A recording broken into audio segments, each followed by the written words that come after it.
Testing.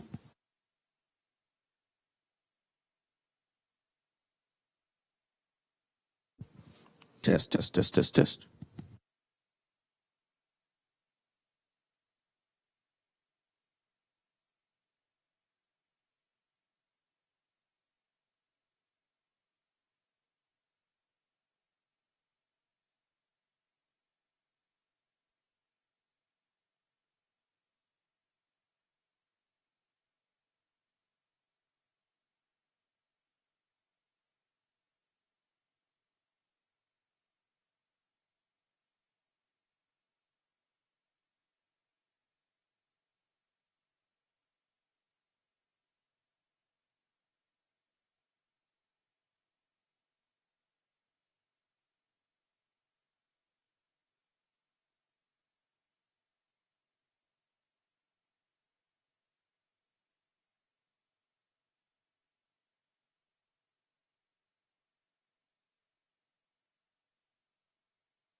All right, ladies and gentlemen, thank you all very much. It is past time for our 10 o'clock meeting to get started. I apologize for interrupting what sounds like a lot of very festive and productive conversations here in the chambers, but we are going to begin the meeting this morning with a call to order. So let me turn to the clerk and ask the clerk to call the roll and establish the presence of a quorum.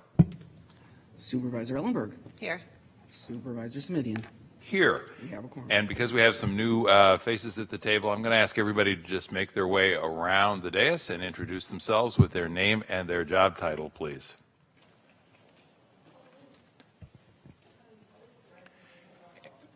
Ms. Tully, after 5 years, you have to learn how to use the microphone. So, okay, can we push the button? Got it. All right, Ann, next to you is? Laura Rosas, Director of VHP. Congratulations. Don Cookenham, CFO. Paul Lorenz, Chief Executive Officer for Valley Medical Center. Sarah Cody, County Health Officer. Rene Santiago, Director for the County Health System.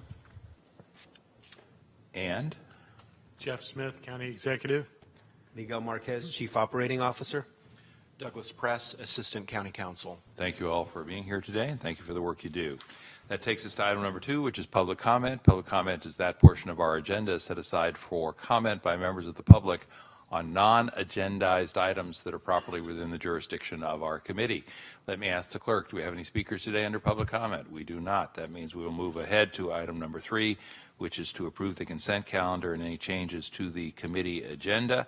And the consent calendar today is identified, Supervisor Ellenberg, as items 9 through 16, and if those items are okay by you for consent, a motion to approve the consent calendar as contained in our published agenda would be timely. Yes, I will make that motion, but before I do, I don't have any changes to the consent, but I just want to point out that I submitted a memo with some suggested additions to the 2020 ledge policies in item number 12 for consideration prior to review by the full board. I want to say that I do appreciate the staff's work on this document and want to be sure that the areas of Black infant health, prevention of adverse childhood experiences, and improving representation in our health workforce are called out directly. And with that, I move approval of the consent agenda. Thank you. And I'll just indicate, as I do from time to time, that the fact that I vote to support any body of legislative policies as proposed does not necessarily mean I subscribe to each and every one of them in detail. It's just important because folks come back and say, well, didn't you vote to support X, Y, Z? And at some point we have to say yes, but that doesn't mean that each and every item has the unanimous support. Dr. Smith. Before you vote, I'd like to request that the EMS report on the response times be put over to the next meeting. I think we still have some work to do on it. It's listed under the director's report. Yes, thank you. I'm okay with accommodating that if my colleague is. I do think we need to get clarity about what is and isn't happening, but I'd rather that we have only one more conversation where we feel like we really know what's going on rather than have a muddle and a muddle and a muddle before we get to a good outcome in terms of our understanding. Good. So if that's agreeable with Supervisor Ellenberg, and she indicates it is, then I'll indicate that I am prepared to second and support the motion to approve the consent calendar as amended, and without objection, hearing none, so ordered. Okay. That then takes us to item number 4, which is to receive the report from the Public Health Department relating to the implementation of the Children's Health Assessment recommendations. So, Dr. Cody, I think we're looking to you and your team. Yes, thank you. I want to introduce you to colleagues who will make a few brief comments and ask your questions. Evelyn Howe and Rhoda Blankenship. Welcome. Good morning, Supervisor Smitty and Supervisor Ellenberg and the rest of the committee. I'm Evelyn Howe. I'm a health program specialist within the Public Health Department. You have the written report in front of you, but as a high-level overview from the Children's Health Assessment, 7 priority areas were identified to promote the health and well-being of children in our county. Those 7 priority areas include addressing structural and institutional racism, access to care, both medical and dental, universal developmental screening, high-quality early childhood education, food security, housing, violence and bullying prevention. The Public Health Department, in collaboration with our partners of both county agencies and department and external partners, have been working to make advancements in these 7 areas. The first year of the implementation of the improvement plan was fiscal year 19, that focused on establishing the coordinating committee which oversees and guides the effort and is an opportunity for convening partners to share progress, opportunities for collaboration, and the development of our reporting and evaluation plan. We're currently in the 2nd year of our improvement plan, which is focusing on the alignment of our racial and health equity strategy with the county strategy, and also focusing on the alignment of this initiative with broader children's initiatives across the county. In addition, in collaboration with other children's initiatives. So we're welcome any questions at this time. Thank you very much. Comments or questions? I'm going to turn first to Supervisor Ellenberg on this item, and then I have some comments and questions of my own. But Supervisor Ellenberg, let me turn to you first. Thank you very much, and thank you for the report and the presentation. As I hope everybody in this room knows by now, that addressing the needs of children, youth, and families is at the core of my priorities as a supervisor. And the work that Public Health and its partners across the county and with external stakeholders have done through the Children's Assessment, Health Assessment, and now in the implementation plan is really critical to shaping an informed countywide discussion of the needs of our kids. I do appreciate the progress that's reported here for each of the 7 priorities and the accomplishments noted in Attachment A. When the project was last reported to CFSC about a year ago, details on the access to care section were pending to be able to align with the maternal and child health plan required by the state. Can you summarize at this time the priorities that came out of that process and any major activities that are currently underway by Public Health to improve access to care for children? Sure. We, as part of the needs assessment process in collaboration with our Community Advisory Board and reviewing our existing data around access to care, identified 3 major areas in 3 domains around access to care. One was around adequate prenatal care for maternal health, that overall pregnant women in Santa Clara County have high levels of adequate prenatal care already, but disparities do exist among certain populations. Additionally, for child health, that utilization, while coverage is very high within our county, the actual utilization, especially among youth, middle school age youth, tends to be lower. And so that's an area of interest. And then for children with special health care needs, while their data is limited for Santa Clara County, we know statewide through state data and work done by the Packard Foundation that there are significant barriers to access for children with special health care needs due to a variety of reasons, between both financial, medical, and diagnostic and treatment services. And I'll let Rhoda speak more about the progress moving forward. Excuse the interruption. Could you, the second of the 3 items you referenced, prenatal care was first, special health care needs was third, and I just lost yes, my it's train. for child health around for middle schoolers and high schoolers in the county who have had a regular checkup in the past 12 years. There is a lower rate of those utilizing the care at that age. Thank you, Supervisor Ellenberg. Other comments or questions? Were you going to add something to that? Okay. Not yet. There it goes. I could do better. Okay, I'm Rhoda Blankenship. I'm the Maternal Child Adolescent Health Director for the Public Health Department. As you mentioned, we have an MCH 5-year needs assessment. The state requires every 5 years that we complete. We're currently not all the way completed with it. In January, we'll be holding a community meeting to talk about what we just spoke on, children with special health care needs and accessing care for children. The state changed things for us this year. They have no longer asked for a local 5-year needs assessment. They have changed their minds, and we're going to a regional 5-year needs assessment. Is that why there's limited data for Santa Clara County? No, not really. It's more of looking within the California and different regions. So, of course, we'll be in the Bay Area region. To be honest with you, I have a phone call tomorrow with the state, and they haven't given us our directions yet on how this is going to look. We have met as a region with the state and shared with them what we've done thus far. What have we seen in our data, and what does that look like for our county? What are some ideas we're thinking about? They took those all back with them, and then they'll be sharing with us, you know, this is what your scope of work is going to look like. This is, you know, the funds we'll give you to, you know, do that scope of work. So it's a little different than in the past. We did decide to continue the process, though. We were halfway through the process when they decided, no, we're going to do regional. So we're continuing the process and finishing up. So we have this last meeting to go in January, and then March we'll have a meeting and share with everyone what our results are and what we've found. I will say, historically, it's always been one of the requirements is that we always try to provide access to care for pregnant women and children and kids with special health care needs. So some of the things we do already in our county is we have a 1-800 toll-free number for women and children that folks can call. We promote it at health fairs. We have it on our website. We have it on handouts we give out so that folks can call and say, I'm pregnant. Where can I go? My children need to be seen. We collaborate with our Children's Health and Disability Program to link them into services around getting care. And of course, our home visiting programs that are under our MCH umbrella, that's one of our main things we do. When we're working with families in the home, is ensuring that the families have access to care.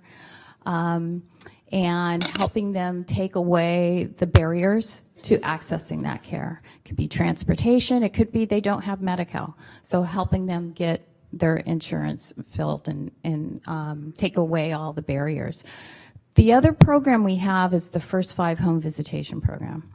And that is under our MCH umbrella. And that works with children who are in, they're out of home placement. They're in foster care. And every child gets a PHN. It's a mandated referral, and they work with those kids to get them in for their medical and their dental appointments. So they don't necessarily have a pre-existing medical diagnosis. No. It's simply that they are placed out of home. Yes, yes. And that's for all children 0 through 5. Okay. Thank you. That's exciting work.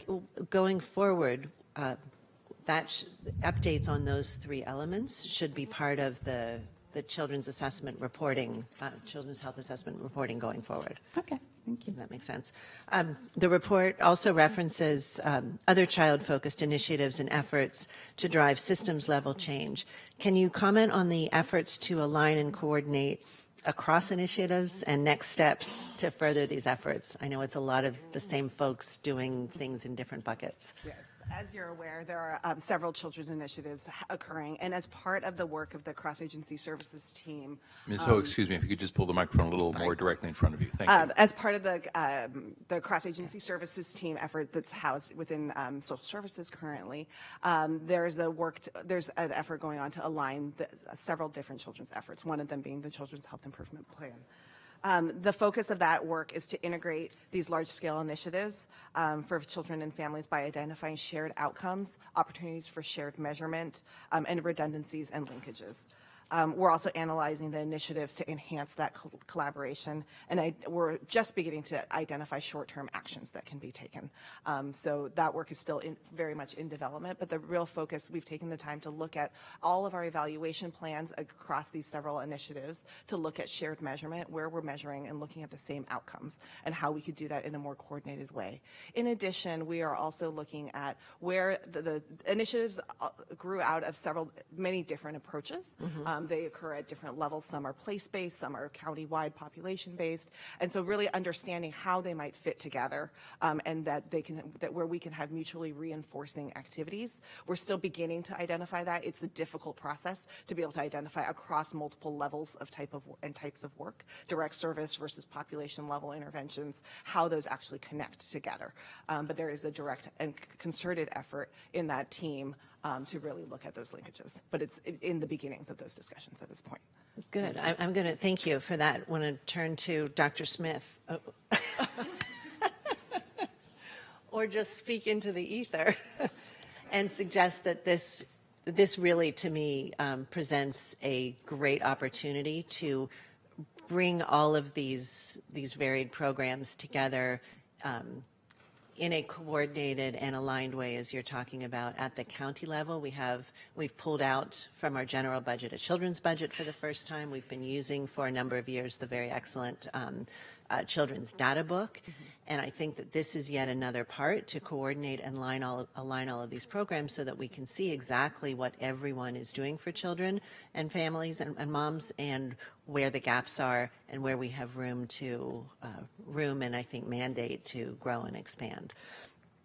Finally, given that we're about midway through the 3-year period that's set in the implementation plan's objectives, I'd like to request an off-agenda be provided to supplement this report that would list the 29 outcome measures referenced on page 6 to include baseline and year 1 data. I realize that is a big lift, but without that measurement, we're really not able to determine if we are being effective. And if there are places where there are barriers to success or to implementation, please don't treat this as something that needs to be just a bright and shining report with only the good. Where there are barriers, I want to know that too, so that we can look for solutions and ways to support and resource and overcome them. Welcome back. I heard you. Sorry. I was predisposed. Okay. But I heard you, and we'll do it. Thank you very much. That's all I have. Thank you. And that may lead naturally into a couple of the questions or comments I've got. I think in part because it was an overview, and in part perhaps because of where we are in the timeline of this process, I found the 6 pages highly conceptual, the staff report, highly conceptual, but what I was struggling for, and I kept scribbling notes in it saying, but what does this mean, or what will this look like, or what's this going to entail, sort of to get maybe from 50,000 feet all the way down into the weeds. What was helpful to me actually was the attachment B, which was just a 2-page attachment that talked about, said here's the Children's Health Improvement Plan overview for year 2, 2019-2020, and then there was a little bit more in the way of specificity about, all right, so here's what those sort of overarching expectations translate into, at the ground level. And in some cases, it's like food security priority 3.1, increase free and reduced price meals served across Santa Clara County by an additional 440,000 meals by June 30, 2020. Okay, so that would generate a lot of questions about, well, how many do we do now and what's the need? But I can wrap my arms around, all right, 440,000. I think that you've got some ambitious goals here that are a little tougher for me to do that with. So, for example, priority 1 was structural and institutional racism that contribute to inequitable outcomes for children and families, which you've just spoken to a little bit. But I'm wondering, what do those things look like? What are the actual deliverables that you're going to need to provide that will address that very challenging issue? And I'm not asking you for a full-blown report on that right now, but give me a for instance or two, if you could, for that area.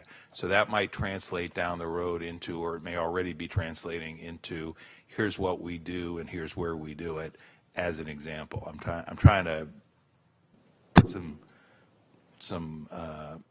slightly less theoretical understanding into this. Yes, absolutely, and that's a great question. So we do have a detailed improvement plan that has been authored across every priority area that identifies both strategies and action steps. So, for example, for the structural and institutional racism, for increasing the number of Santa Clara County departments that develop and implement a racial equity action plan. Around the strategy, we're really working to align with the countywide racial and social equity strategy out of that other effort there, alignment there. And one specific action during this next year is to provide training and capacity building to departments to institutionalize the use of actual conceptual racial equity tools and methods for decision-making around process and evaluation for programs, policies, and practices. So we have an identified implementing partner, and we have measures to monitor that effort as well. So I heard, and I'm going to sort of try and drill down a little so I understand better. So I heard training, so I get that. But then again, I heard plans. So now we got a plan to implement the plan. And maybe you said there is a specific implementation list of implementation items. Is that different than the 29 3-year outcome measures? So the 29 3-year outcome measures would measure the impact of the action steps. Okay. So it's the monitoring tool. Could you give me another example or two of specific things that, I mean, at the risk of stating the obvious, dealing with structural and institutional racism in the healthcare system is no small challenge. So I'm then asking myself, all right, what is the tangible thing or things we're going to do to address that? Training is one thing. So in the law enforcement world, for example, we might say, okay, we want those folks to have a training program that involves implicit bias training.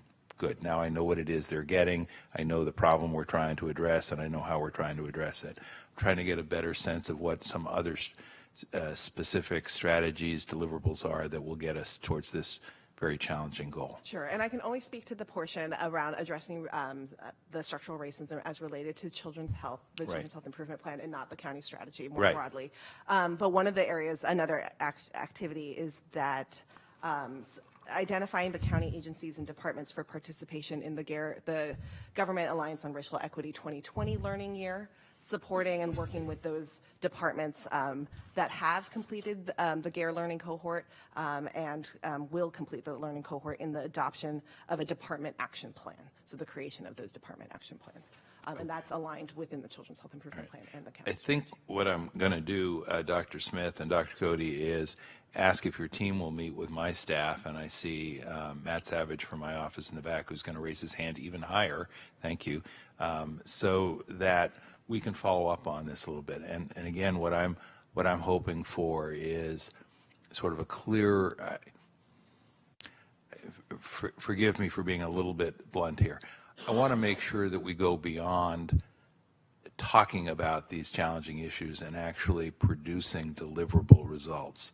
And that's easier to measure in some cases. So, under access to quality dental and health services, when I read 2.3 that says we're going to increase the number of children with identified urgent or emergent dental needs who have a successful treatable outcome from 3,600 to 4,600, I at least know what it is I think we're doing. I can say, all right, I don't know yet whether I think that's enough, too much, or what the scope is, but I can sort of measure that and wrap my arms around it a little more easily just by the nature of it.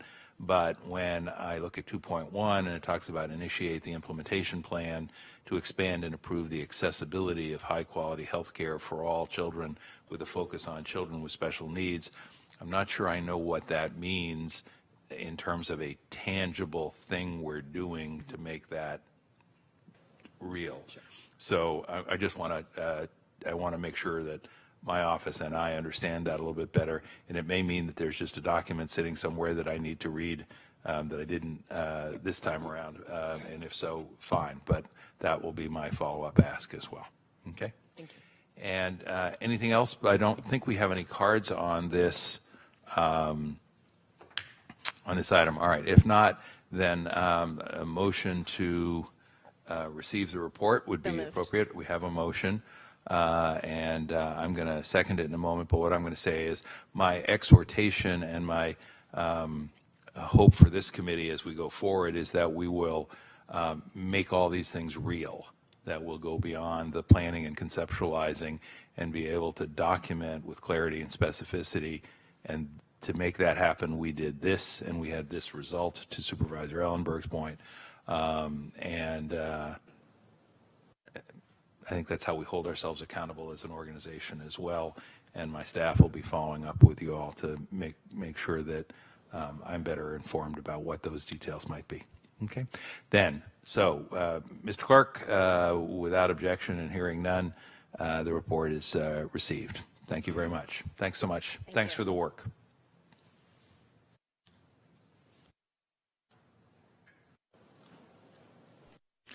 And actually, before those two folks step away,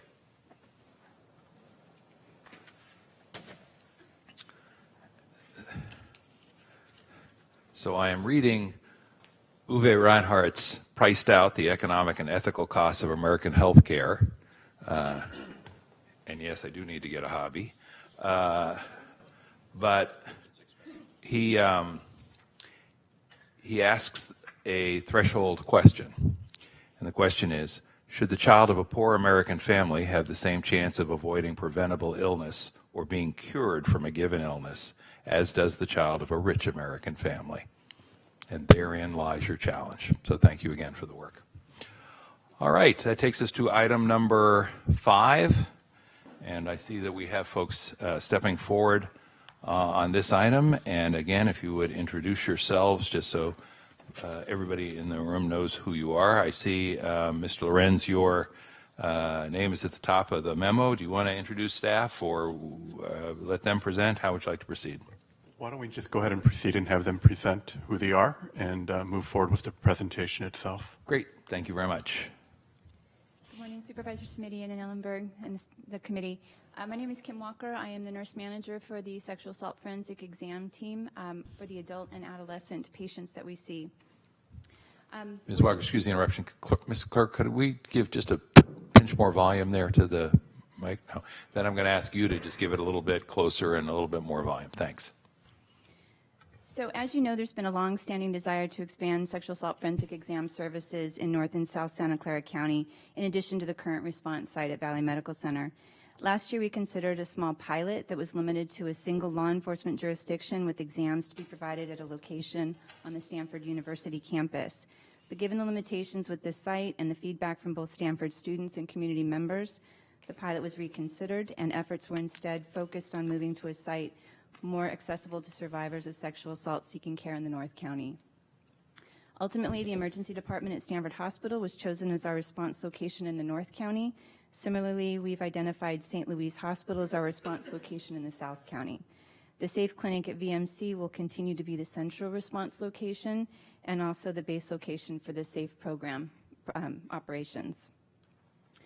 So in order to expand services across the county, the SAFE program itself needed to grow. And in June 2019, the board approved new positions. 3 of those have been permanently filled, and interviews for the remaining nurse coordinator position are being held next week. Only the staff educator position remains to be filled. These positions have been critical to the curriculum development and training for the large cohort of new forensic examiners that will be needed for the expanded countywide response. They will also provide backup to the call schedule, which has ensured coverage for both regular business hours, 7 days a week, and last-minute schedule changes. Next slide. Efforts to recruit and train the new forensic nurse examiners has been very successful. 75% of the current trainees are on track to complete their training in time for the February 2020 start date. The remaining 25% have started their training, but will need to take the state-mandated 40-hour class, next offered in February, before they can start performing exams. In October and November, we collaborated with both UCSF and San Jose State nursing programs to provide new simulated training opportunities that have both increased the competence and competence of the new examiners and have also successfully reduced the training time by half. So with respect to this, securing the program locations, a letter of intent has been signed with Stanford Hospital and a contract is being finalized. We anticipate that will be in place before the start date. The intended start date for the SAFE response is February 1st, 2020 in both the North and South locations, dependent largely on whether we get the training completed for all of the new examiners. That could be an earlier start date. Once we've started, we will be evaluating the effectiveness of our response and how efficiently agencies are working together to optimize a trauma-informed workflow, shorten wait times, and ensure that no additional barriers to care are being created. And at this time, patients who are seeking care from Santa Cruz, they still respond to VMC for their medical forensic care. A contract is also being finalized with the County of Santa Cruz for the VMC SAFE program to provide examiners there, where medical forensic exams will be held at Dominican Hospital. It's anticipated that the in-county response will also begin there in early 2020. So finally, in addition to the expanded response for sexual assault, the SAFE team will participate in the intimate partner violence strangulation response pilot that will begin in January 2020, for which we will provide medical forensic exams for survivors of strangulation. This is in response to recommendations made in the April Children, Seniors, and Families Committee special hearing on sexual assault and gender-based violence, where the medical forensic exams were identified as critical to the patient's medical care and documentation of injuries as part of the criminal investigation. Because strangulation also occurs in 17% of our sexual assault cases, our examiners already employ the skills to perform these services, and no additional training will be required. So in addition to our internal evaluation for our expansion, we will also be looking at the baseline data currently being collected by the County SARC Committee to ensure that our changes positively align with the greater county response to survivors of sexual violence. Thank you very much. We're happy to answer any questions that you have. Thank you. First, let me say thank you for great effort, and very, very pleased, obviously, that we're almost there. And I do have some questions that are largely just about making sure I understand some of the details and mechanics a little bit better. The two folks who have not yet been hired, and it sounds like you're on the verge of almost hiring one of them, what is it that we haven't been able to do by virtue of those folks not yet being on board? Or to put it slightly more positively, once they're on board, our hope and expectation is we'll be able to do what or more of what by virtue of their presence? We'll be able to expand the training so that we can onboard people earlier and rely less on the state training center to be able to bring on new people quicker. Right now, again, the training center only offers that 40-hour class twice a year, occasionally 3 times, but we want to be able to do the training any time of the year that we need it. And those are the nurse coordinator and staff educator positions. Yes, thank you. And then I have understood both from the materials that we've got here and from conversations we've had as well, that by virtue of the collaboration with San Jose State and UCSF, that allows us to cut the training time down appreciably. Am I getting that right? Currently from 9 months to 4 months. And could you explain, just to help me understand, how does that work? So ordinarily we'd have to wait to do the training with the folks in Sacramento, yes? Correct. And can we substitute the collaborative effort with UCSF and San Jose State for that training in its entirety, or is it only the hands-on portion that we substitute by working collaboratively with those two educational institutions? It allows us to have more opportunity for simulated training, but we still have to provide training on cases that come into our program. And there is no way to schedule those. There is a randomness to when patients come in to be seen and treated for medical forensic exams. So people will be on call, and they may or may not get a case in that time that they're on call. So there can be some delays. And again, I apologize, I'm not familiar with this process. I'm trying to understand, how does that allow us to shorten the time? Ordinarily, we would send somebody to Sacramento, and that could take 9 months because we have to wait for the next training, yes? But then, so how are we shortening the time? I'm just trying to understand, because if at some point in the future we need to be doing more of this, I want to understand what the benefits are. There's the didactic training, and then there's also the hands-on training. Excuse the interruption. Didactic training means people yakking at you in the classroom, yes? Classroom training, yes. Okay, all right. So Go ahead. the classroom training can be more controlled, and that's easy to schedule, but the hands-on training is less easy to schedule. Working with the UCSF and San Jose State allows us to have simulated training, so we can give a lot of the skills training that they need, but they still need to be able to work with real patients in real cases, and that can take time. This is a second job for many of our examiners, so there's also the additional challenge of coordinating on-call time with their free time after their usual job. And are we still reliant on the folks in Sacramento for the didactic training? Currently, yes. We hope to change that.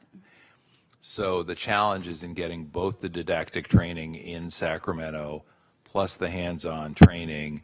And if we can do our own thing on the hands-on training, it just means that the only thing we have to rely on them for is the didactic training, and that means it's less likely to be that long. It's more likely to all get done in a shorter period. Perfectly correct. Got it. Okay, thank you. I just, because I mean, you know, kudos to you all for making those collaborative arrangements work, but I wanted to make sure I understood what the benefit was in terms of being able to train more people more expeditiously. The in the North County setting, the communities that will, the law enforcement agencies that will avail themselves of the North County facility are what or whom? So, Stanford, Palo Alto, who else? Mountain View, you know, Sunnyvale can pick whether they want to go to VMC or North County. So really, it's primarily going to serve all of the jurisdictions in the North County, but they can choose if they're able to. So Los Altos Hills, presumably, and then others as needed. And do we know how that judgment gets made by law enforcement in real time? If somebody's responding to an assault in Sunnyvale, and do they make the judgment in the moment whether or not they're going to take someone to VMC or to, in this case, Stanford? Right now, we're hoping that they can work that out with the on-call examiner, call in and find out where the best location to respond will be. But we know this is going to be kind of a process that will be iterated. And we'll be working with the SARC committee, with the agencies that participate, and come up with a solution based on those iterations and feedback. So it's possible that somebody would call and they might be told, you know, things are backed up unfortunately, at VMC. You're better advised to go to Stanford because there's no activity there at the present time, or vice versa, yes? Correct. Our ultimate goal is to reduce the wait times, and that's part of what we're looking at to do that. Got it. That leads me to ask, there's reference in the report, which was very helpful, thank you,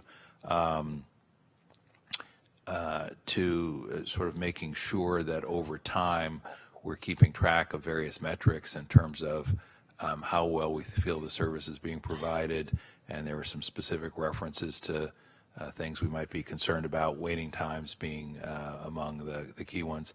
Could you tell us a little bit more about how you hope to monitor that and make sure that at some predetermined time we revisit what we're doing and look at how we can sort of continue to improve? Well, we're doing a lot of that data collection right now with the SARC committee, looking at gaps and barriers to care, and so we're going to use that same data that we've been collecting and use it locally for us, so just specifically to our program. We like to make sure that we know when officers arrive, when the patients arrive, when the nurse examiner arrives, so we can really look at those intervals and see where we can improve and shorten those times collectively, so that the patient is waiting the least amount of time possible for any of us to get there. And there's also an assessment of the facility itself, and is there a date at which people think it's time to sort of stop and take stock? 3 months in, 6 months in? This will be ongoing. Certainly we want to look at any patient satisfaction and all the rest of the customer service goals, but we want to make sure that we're looking at that monthly and accumulating that to quarterly reports, or if there's data that you want back in a particular amount of time, we're happy to do that. Well, I think what I do is looking to my staff, Mr. Savage in the back, we'll try and talk offline with you about what a sensible timeline might look like, and then ask that we bring the matter back to the committee, Supervisor Berg, so that we can just talk about how things are going and make sure that if there are steps we need to take to do an ever better job, we're prepared to do that. A couple of quick just logistical questions as well, and then I want to turn to my colleague. And I'm looking at the County Counsel's office now down the end of the dais here. The contract we expect will be finalized when? With the North County operation? We are looking to have it finalized before the end of the year. And does County Counsel's office think that's a realistic expectation? Yes. I see nodding heads in the audience. Thank you. Okay. Yeah. And if it appears that I'm putting pressure on you all, it's because I'm putting pressure on you all. So I just want to make sure that we don't lose. I know that the counsel's office at Stanford closes over the winter holidays. I just want to make sure we're not victim of holiday schedules. And then could you tell us a little bit more about how do we serve San Benito County at this point? San Benito County, their patients will eventually, right now they come up to Valley Medical Center, but we want them to be able to utilize the Gilroy location at St. Louis. And this is pursuant to a contract that we have with San Benito County? Yes? No?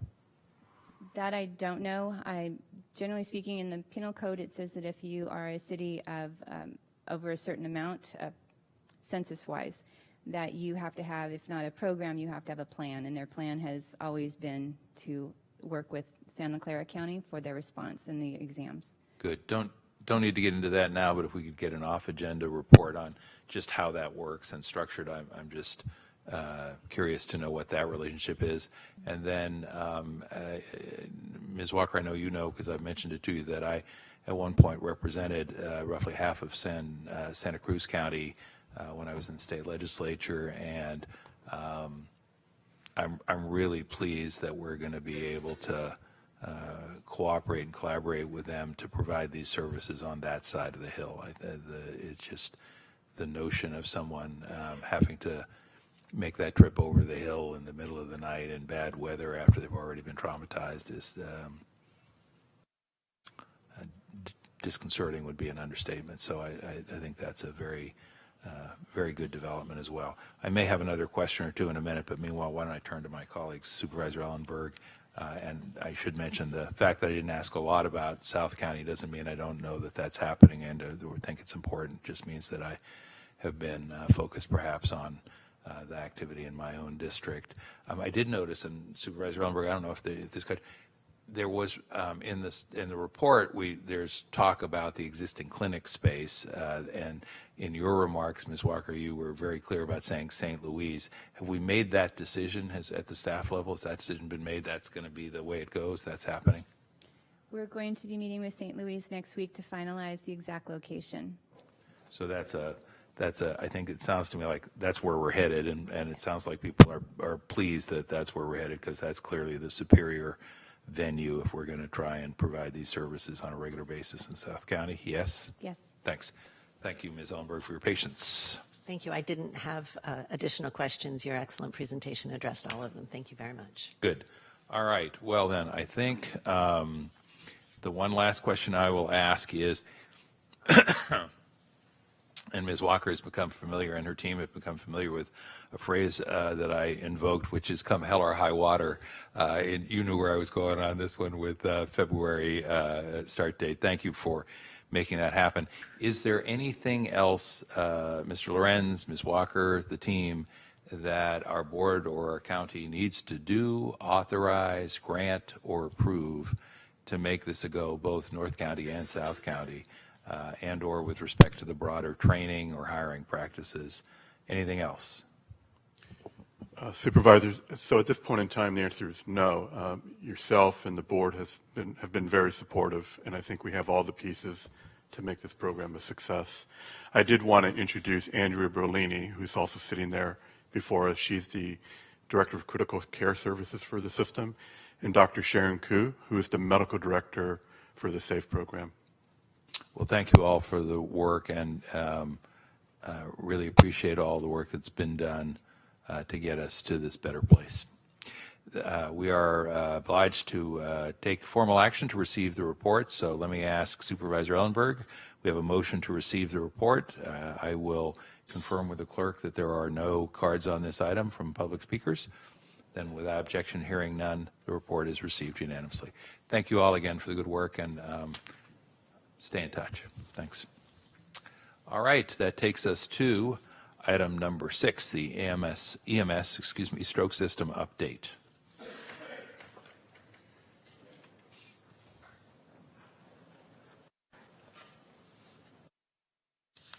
Greetings, Ken Miller, the EMS Medical Director. You have before you a report and a summary of the quarters 1 through 3 of 2019 for pre-hospital stroke care. I can walk you through the various phases of care or I can entertain questions, whichever you would I prefer. would like you to walk us through briefly. Thank you. Very good. I'll do that. So beginning with the patient's experience with our stroke system is at dispatch. We have a medical priority dispatch system that attempts to identify patients with particular chief complaints, including stroke. Of interest, in that medical priority dispatch system, about half of the patients that we transport as a stroke alert are identified through the 911 call itself as a potential stroke. What I think that indicates is two things. One is there may be some disparate awareness on the part of the public of stroke-like symptoms, and therefore their characterization to the 911 call taker may not lead that pathway. Or there are also many stroke mimics for which there can be some challenges. So, but about half of the calls that come through 911 through our triage system are identified as potential stroke symptoms. Regarding location, about 70% or so of the responses for stroke-like symptoms occur to private residences, and that, by the way, parallels pretty much cardiac arrest as well. Age, the median age is 73, with the range before you there. Interestingly, age doesn't change much across various strata of evaluating or looking at characteristics of stroke patients, and about half are female. We currently use a stroke acuity scale called GFAST, so for abnormal eye gaze, for facial asymmetry, for arm weakness, and for speech abnormalities, and then the other component is time frame of symptom onset. Of those components, the most common one is speech abnormality, and I point that out again because of the number of stroke mimics. There can be many things that might present as abnormal speech, meaning being kind of like that, meaning being unable to speak, or having the intent to speak but can't form the words. Other underlying medical conditions can cause that and change mental status. It is one of the less specific findings of stroke symptoms, but the most common. We have through a subcommittee of the stroke task force, we spent 2 days doing basically a literature review, looking at the various available and peer-reviewed stroke severity scores out there for our field EMS providers to use to assess stroke-like symptoms. We settled on the GFAST for two reasons. One, that no particular system performs better than the other. So we had to pick one from a field of very many similars. But GFAST was very similar to, in many ways, to the system we used prior to that. So teaching the GFAST strategy was comparatively easy rather than changing to other criteria that would be unfamiliar to our providers and yet provided no particular benefit one over the other. So that group chose GFAST and by consensus and by review of the literature chose a GFAST of all four elements being present, or a GFAST score of 4, as the highest acuity and therefore highest priority patient with stroke-like symptoms. You'll see why that's important in a second. To get a sense of proportionalities, of the GFAST patients, of the patients who were assessed, approximately 12% of them present with a GFAST score of 4. In other words, 88% present with lower scores, 1 through 3. The strategy of a cutoff point there was used then to decide which patients could benefit from a direct triage to a comprehensive stroke center versus transport to the closest stroke center, primary or comprehensive. So part of the strategy is, and the current strategy is, to use two elements. One is to use the highest acuity symptoms and a shorter time frame of symptom onset of 6 hours together to indicate which patients have the greatest potential for benefit from direct to comprehensive center triage. If the time frame is beyond 6 hours currently, and you'll see why that's important in a second, or if the score is lower, meaning lower acuity symptoms, that patient is transported to the closest stroke center, primary or comprehensive. To get a sense of, so the reason for all of that is the time frame sensitivity of treatment. The two broad categories of treatment are either intravenous thrombolysis or drug therapy for the dissolution of clots in blood vessels in the brain, or thrombectomy, which is an interventional procedure now to go after those clots or remove them mechanically and directly. Both Excuse have the time frames. interruption. Yes, sure. Interventionally is medical Yes, so speak for? It is a passage of a system of wires through a larger vessel in the groin, through the arterial system in the brain to retrieve the clot and to remove the obstruction. Thank So you. requiring a higher level of skill set and specialty performance of a interventional neurologist or interventional radiologist. The current time frames for advisement for within which treatment is optimized for the intravenous care is 4.5 hours, 3 to 4.5 hours. What's interesting, though, is the time frame for symptom presentation for which the intervention now may have benefit is changing dramatically. The current strategy was built upon the science at the time, which was within 6 hours of symptom onset. There were 2 sentinel studies, each a little bit different from the other, but both with similar conclusions, going to extension of that time frame out to either 16 hours or 24 hours. The choice of which time frame to use is dependent upon the application of the criteria that were used in each study. So it isn't a matter of picking one or the other. The guidance is to use the selection criteria of the study for the time frame you hope to use. As we read these studies and as we collaborated with the stroke neurologists in our community, it became clear that they were, first of all, very anxious for us to address the time frame changes, but what time frame to select. It's a moving target. The science is moving. This has got to be one of the most interesting and dynamic patient care challenges in modern EMS with the moving of science so dramatically. So we chose to remove time frame completely from our pre-hospital triage strategy. And the reason we did that is this. We observed that of those patients who present with the highest acuity, so a GFAS score of all 4 elements, they do so, 85% do so within that 6-hour time window, so about 15% present outside of that time window. That would mean that if we were to choose the acuity score alone, without without adding the time frame now, we would probably increase transports to comprehensive centers by somewhere around, we estimate 12 to 15%, given the variability of the data. So that was still within the wishes of the stroke neurology community here. So that poses a challenge, of course. If we increase patient volume to specialty centers, now we have to ensure that the intent of improving care of patients isn't being in some way compromised by increasing volume beyond capacity. So I'll come back to that thought, but I conclude what you have before you here is the pre-hospital phase of care. The other part of this is the in-hospital outcome of care.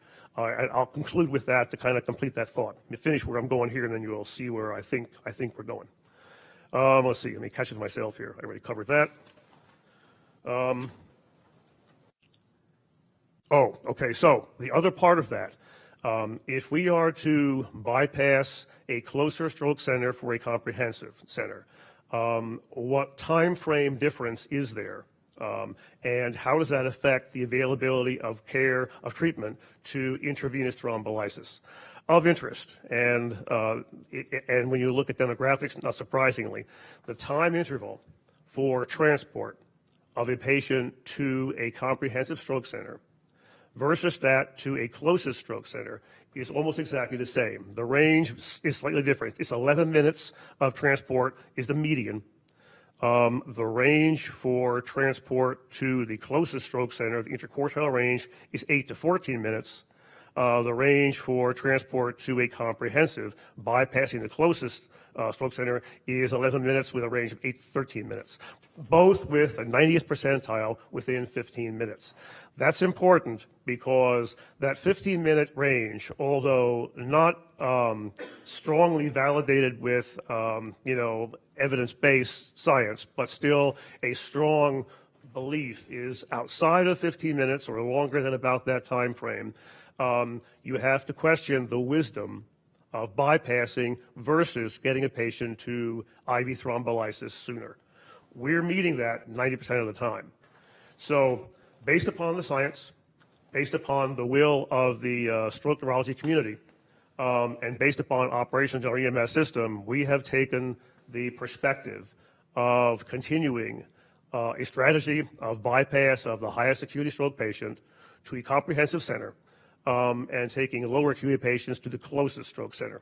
And the reason for the bypass is those patients with highest acuity symptoms have a higher probability of having a large vessel occlusion clot, which is less amenable to intravenous therapy and more amenable to interventional therapy. That's the patient group we're trying to get to. Now, that's challenging because, remember, we are doing our assessment by physical exam alone. Probably one of the few places left in medicine that does that. Imaging is what drives decision-making now in the hospitals. And the key thing, I believe, that's going on here is the nature of brain imaging has changed perspectives so that time frame of symptom alone is no longer as indicative of the odds of there being improvement with higher orders of care. Assessing now for recoverable brain mass through imaging techniques is far more useful and is finding a broader range of patients for therapy that may have otherwise been excluded by time frame alone. That's where we are. Now, to go back to my other comments about hospital outcomes, we work with our stroke centers to receive their hospital outcome data too, which means finding how many patients of ours were diagnosed with stroke, first of all, versus stroke mimics. How many of those of highest acuity went on to have large vessel occlusion, which are the subset we're trying to find for the greatest outcome and better improvement. And then going forward, how will this change the strategy and this modest increase in patient volume affect intervals to interventions, intervals to IV therapy, intervals to interventional therapy? All of that's available, and we're doing that through a registry called the American Heart, American Stroke Association, Get With the Guidelines Stroke Registry. Right now, we get that data manually from hospitals. We are working with contracts to get access as an agency to the registry directly, so we can more automate that process. So that it completes the cycle of our stroke patient care, and I think the cycle of my commentary. Thank you. Let me first check with the clerk, see if we have any cards on this item. We do not. Supervisor Ellenberg, I should add that this has been an issue of interest to my office and me since my return to the board 7 years ago. We've worked closely with our EMS folks, and one of the benefits of being a layman, of course, is that you can grossly oversimplify things that are really quite complex. My characterization of this would be that as the science, and Dr. Smith may want to weigh in here at some point or not, but as the science has progressed, the question has always been, do our practices progress with the science? And healthcare institutions of all types, just like most institutions, get comfortable doing what they've done, and there is always a conversation, and should be, when people are suggesting that we do things in a different way.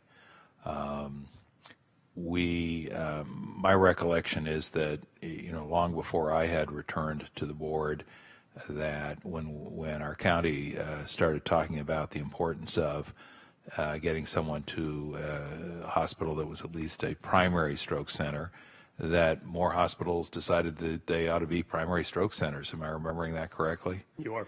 And I mention that, Supervisor Ellenberg, because it shows that the decisions we make about what our expectations are for our constituents and patients can drive an upgrade in the facilities that are available to them here in our county.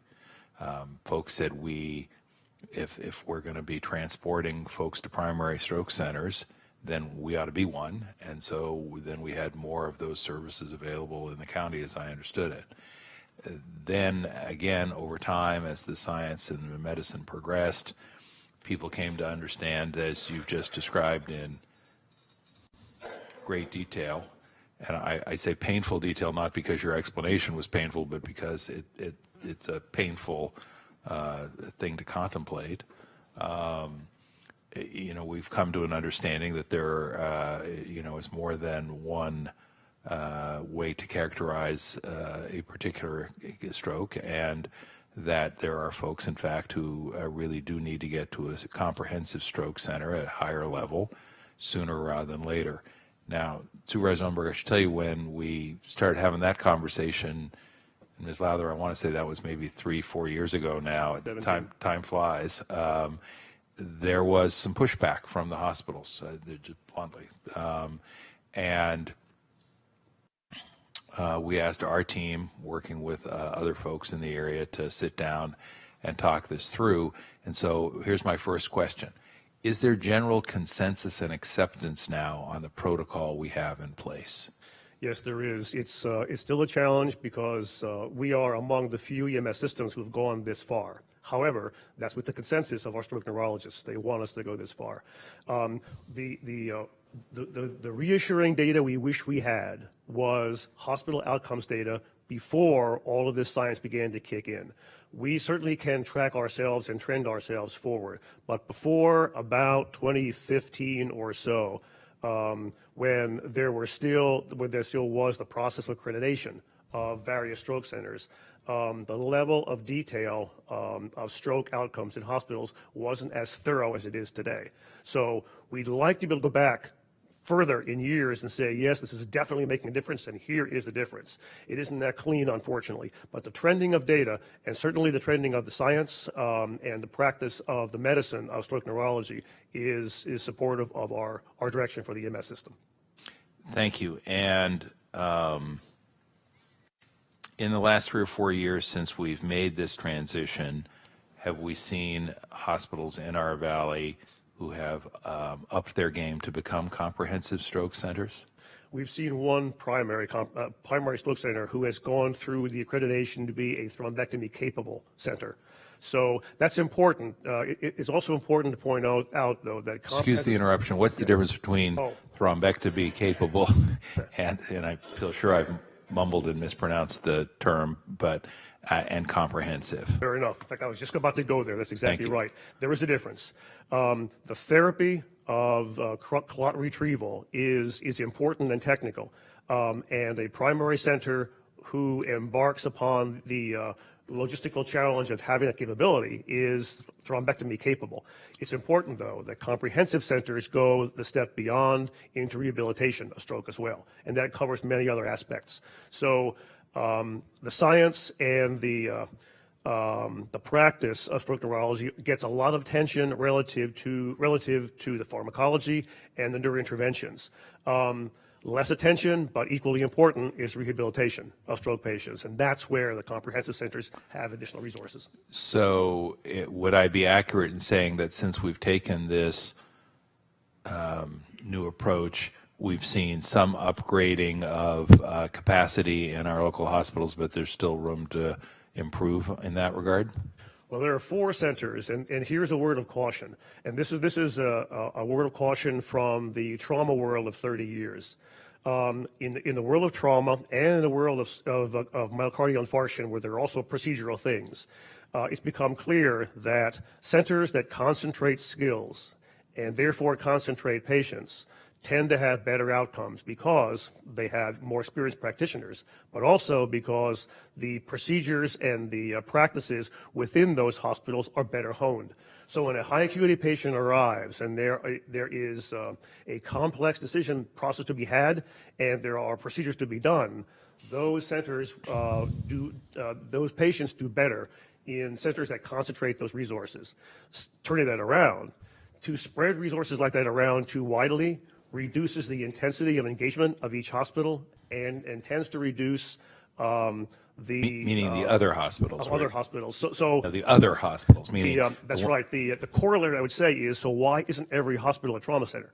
And the reason is that outcomes have been proven over 30 years to be better at hospitals that commit to a specific level of trauma center accreditation through accrediting bodies, where the outcomes improve by concentrations of quality and of experienced practitioners and of systems within that hospital. So I would say the corollary here for stroke is we are probably in a good place right now.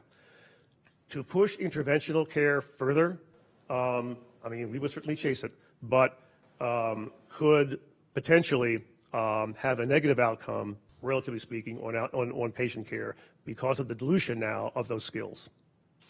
Got it. When you said a moment ago that there were 4 centers, you were talking about 4 primary, comprehensive, altogether? We refer to them for simplicity in our policy as 4 comprehensive centers. 3 are comprehensive by accreditation, and the 4th is accredited as a primary with thrombectomy capability. Got it. And then how many others, if any, are just primary stroke centers? The remainder of the 10. Okay, so we've got 4 out of 10 that you're categorizing as comprehensive. We've got the remaining 6. Correct. And you're suggesting to us that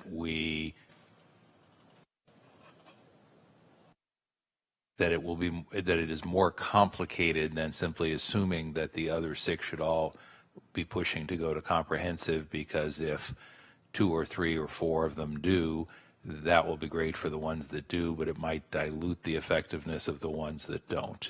This is a case where more is not necessarily better. Okay. I'll want to think about that Sure. over time. And then just one last clarification, and then I want to turn to Supervisor Ellenberg, and thank you for your patience, colleague.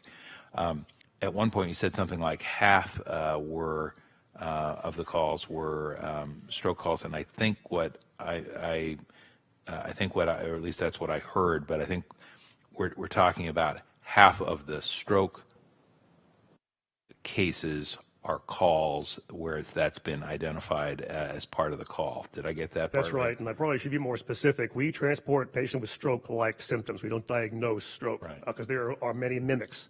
In fact, of the highest acuity stroke patient, stroke alert patients, stroke-like symptoms we transport, about 2/3 wind up being diagnosed with a stroke.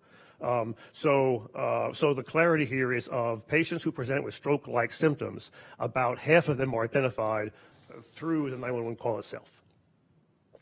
And if I'm remembering right, forgive me, I'm flipping through my pages here, we have something like 1,600 patients already in the first 3 quarters of this year who were in fact transported with stroke or stroke-like symptoms, yeah? Mm-hmm, that's correct. It's a fairly common presentation. And I just tossed that into the record because it's a lot of people.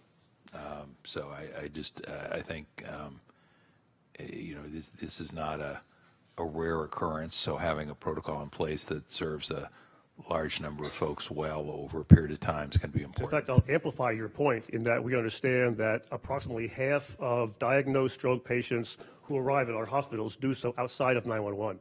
So you might even double that. Got it. Supervisor Ellenberg, I know I've poked and prodded a lot on this one, but anything that you'd like to pursue? Dr. Miller, this is an absolutely fascinating report. Thank you very much for making this so clear and understandable. Tell me what the makeup and membership is of the stroke task force. Obviously, the neurologists that you mentioned. Who else? Yes, they are the 10 hospitals. Okay. And the group consists of stroke neurologists, occasionally interventionalists, but not usually, and primarily stroke coordinators of the hospitals, and then other interested parties, within each hospital, and our EMS provider agencies as they wish. So it's a fairly broad, disciplinary group, to look at the many aspects of stroke care. And is this same group also tasked with evaluating the protocols, the effectiveness of the protocols? Yeah, so when we have groups that are this specific in a particular disease process, when we work up protocols or policies, we vet them with that group first.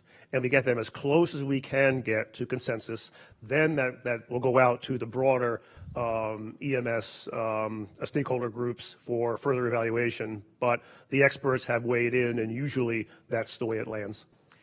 And so with new protocols going forward, what is the time lag, if any, on creating a new evaluation plan? Oh, yes. So what I failed to mention is that the change in stroke triage strategy to comprehensive centers, meaning the removal of time frame and the continuance of the highest acuity symptoms, occurs January 1st of 2020.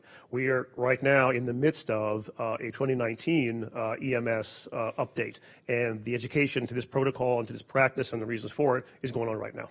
So the only change in protocol is the elimination of the 6-hour time window, That's correct? Okay, great. I have no further questions. Thank you very much. Thank you very much. The here again, the recommended action is simply to receive the report. So moved. Apparently, forgive me, my phone Siri is wants talking. to make the motion. She wants to make the motion. She's good. Then Siri can run for office and get elected. So, which you have done, Supervisor. So, if you'd like to offer the motion to receive So the moved. report, we have a motion, and again, no members of the public speaking on this item. Then, without objection, hearing none, unanimously approved. Thank you both very much, and stay in touch. Okay. Before we go on to the next item, there may be some folks who are here to talk about EMS issues more broadly, including response times and the interaction with first responders. Can I ask the clerk to grab the card that's in the box so we know what the topic is that has brought folks here? We announced earlier in the meeting that our scheduled report, is there a card there in the other box? Yes, no, maybe? No? Okay. Do we have anybody in the audience who has submitted a card for any item? I just want to make sure we don't keep people waiting for items that have been continued to the January meeting.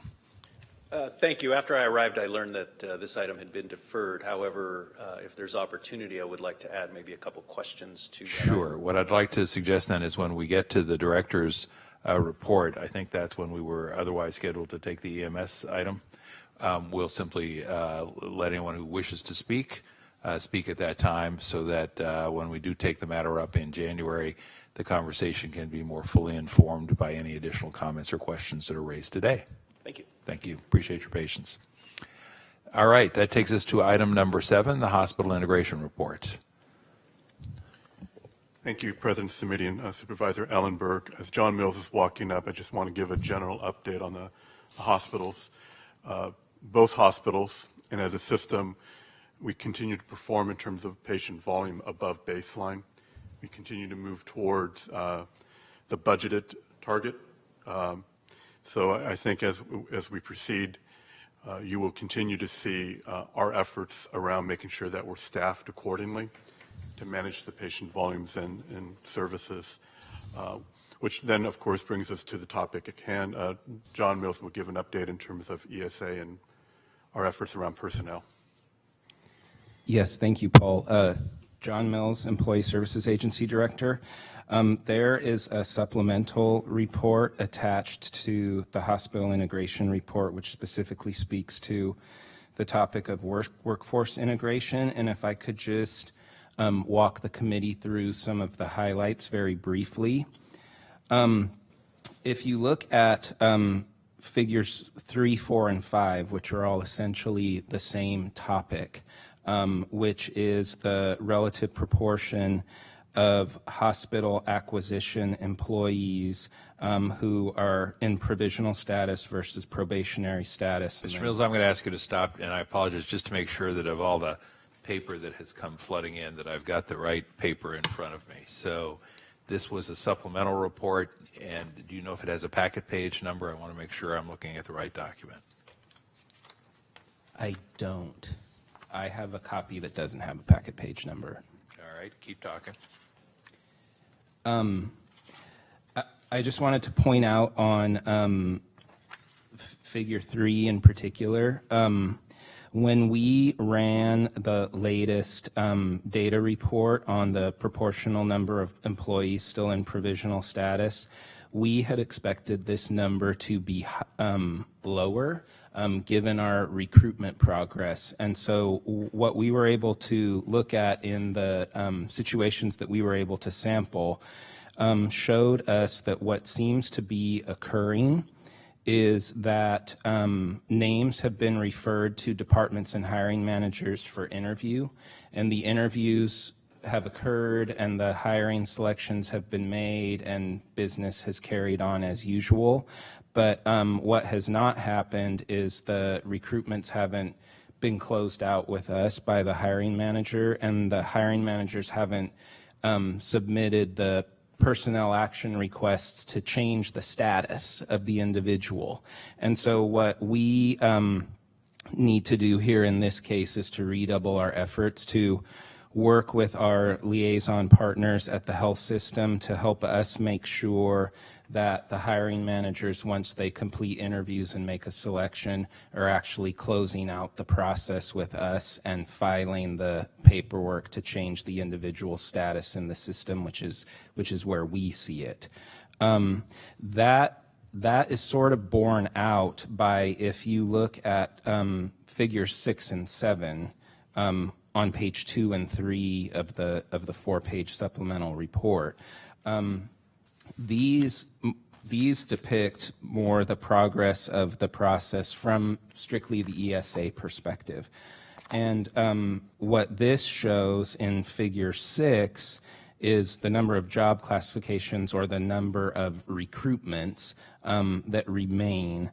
And as of mid to late November, we had 19 recruitments remaining to be assigned. Those have since been assigned to HR analysts, so we are in the final stretch. And those 19 recruitments, as you will see in figure 7, represent 55 remaining employees out of the roughly 1,200 that have gone through this process. And what the 19 recruitments versus the 55 employees is indicative of is a lot of those recruitments are single position classifications, because when we initially began this process and prioritized the recruitments with the health system, we focused on the clinical job classifications first and the job classifications that had the highest number of provisional incumbents to get through those quickly and stabilize the workforce as much as possible. These remaining recruitments, like I mentioned, are largely single position job classes, so that means it's a job title that only has one position in it, not multiple positions. And because of that, these recruitments typically attract smaller fields of candidates and allow us to have a more straightforward recruitment process, because the examination portion for a recruitment with a candidate pool that small can be as simple as an application appraisal and still allow us to comply with the rule of 10. So from that standpoint, we ESA are where we wanted to be by this point in the process. Between now and the end of February, like I said, what our efforts will primarily be focused on will be to make sure that all of the hiring managers in the units at the hospital get through their interviews and making their hiring selections, and that they close out the recruitments and submit the necessary personnel action requests, we call them, to update the individual's employment status. And then finally, the very last page shows what we've been tracking in terms of what we call the issues and concerns. These were basically the issues and concerns that were raised to us within that window of the acquisition period. And excuse me, this is figures 8 and 9 now? Yes, just to make sure I'm tracking. Yes, sir. Thank you. Thank you. These were basically the issues that were raised to us during the window of the hospital acquisition, where as we were transitioning employees in, the employee essentially raised their hand and said, I have a question about X. So as you'll see, we've pretty much resolved all of those. I'm not familiar with the details on the 3 remaining, but before our next report, we have a goal to make those all zeros. So with that, that's the high-level overview of the summary. Thank you. Let me turn to Supervisor Ellen Berg. Thanks, John. The report shows that we have 452 staff still in provisional status, which will expire in less than 90 days, correct? Yes. Have 90-day notices been issued to those employees?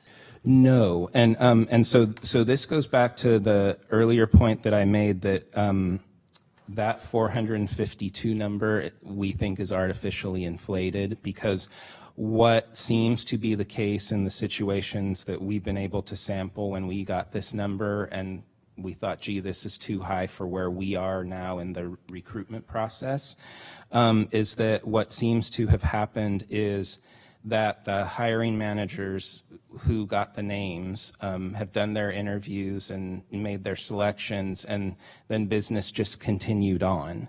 And we didn't get the interview notes to close out the recruitment, and they didn't submit the personnel action request that changes the individual from provisional to probationary in the system. So if they're listed in provisional in the system, though, is there some automatic trigger that will result in their receiving a 90-day notice? No. So the as you're referring to them, the 90-day notices, those are only sent to hiring managers who have an individual in their unit who is in provisional status but did not make it to the eligible list.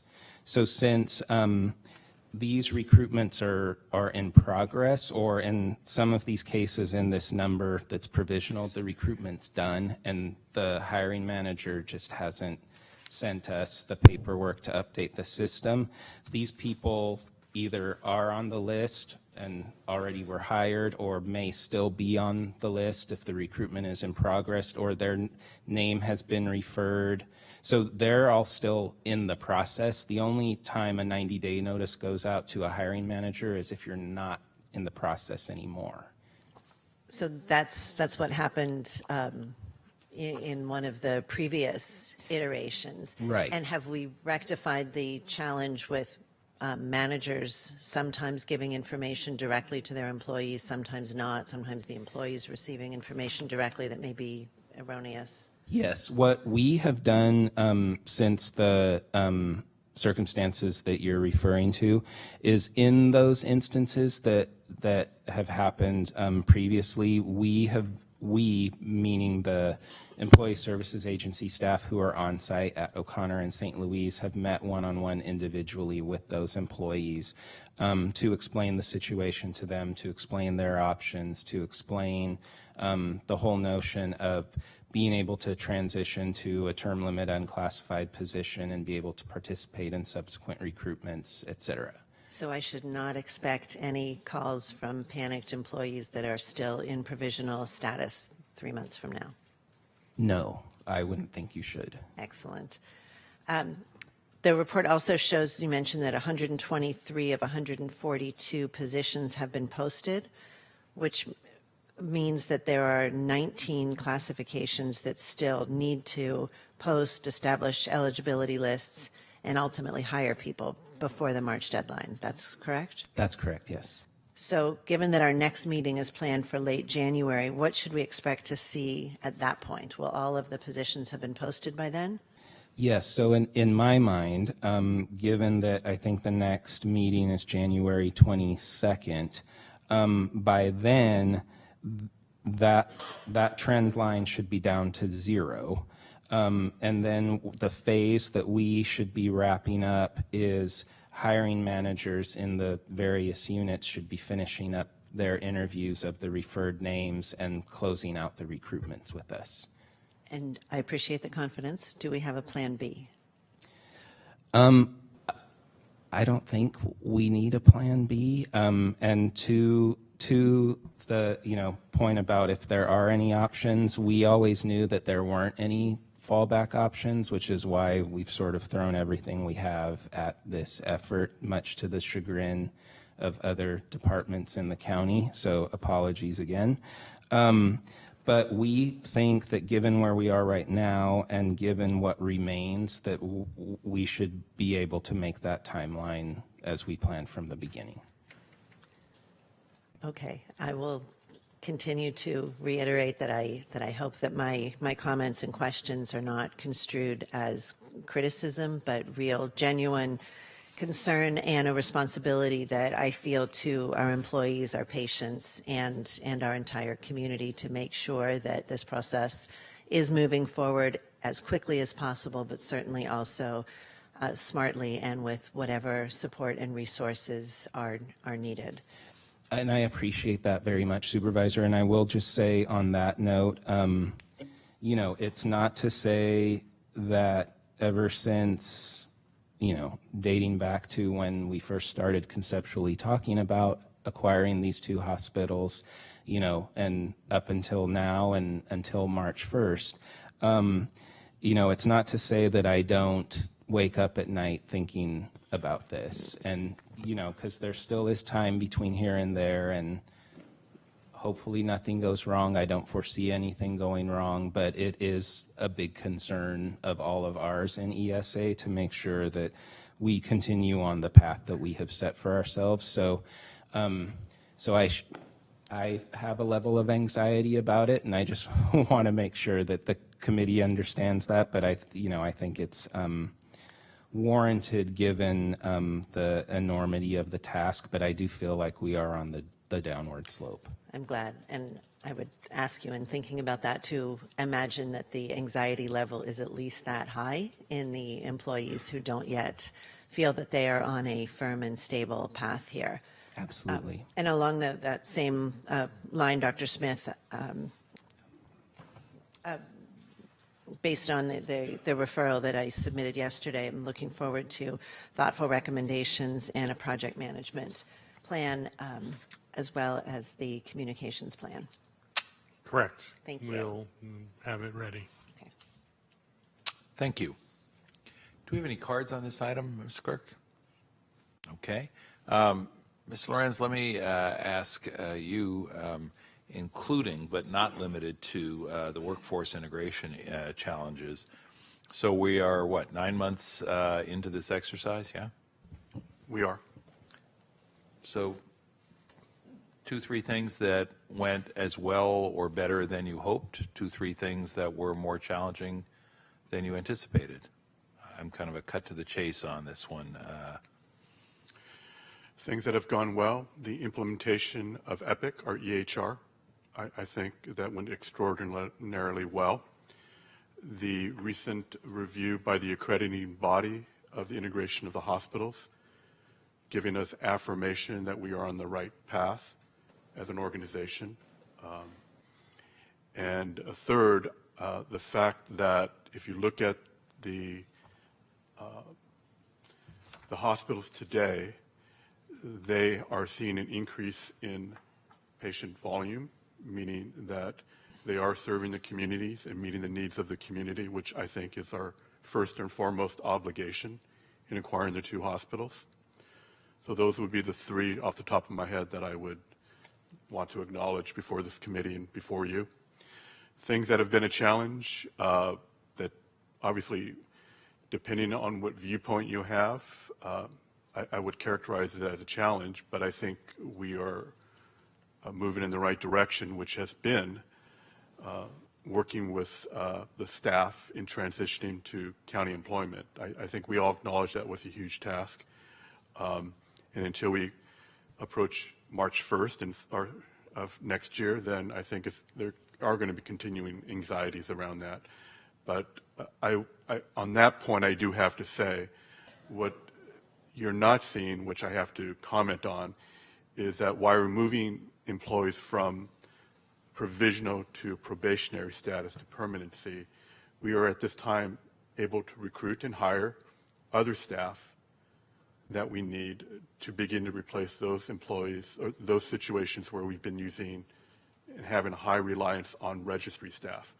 So for example, O'Connor Hospital hired 12 new nurses just this past month. We have another 14 or so coming on board.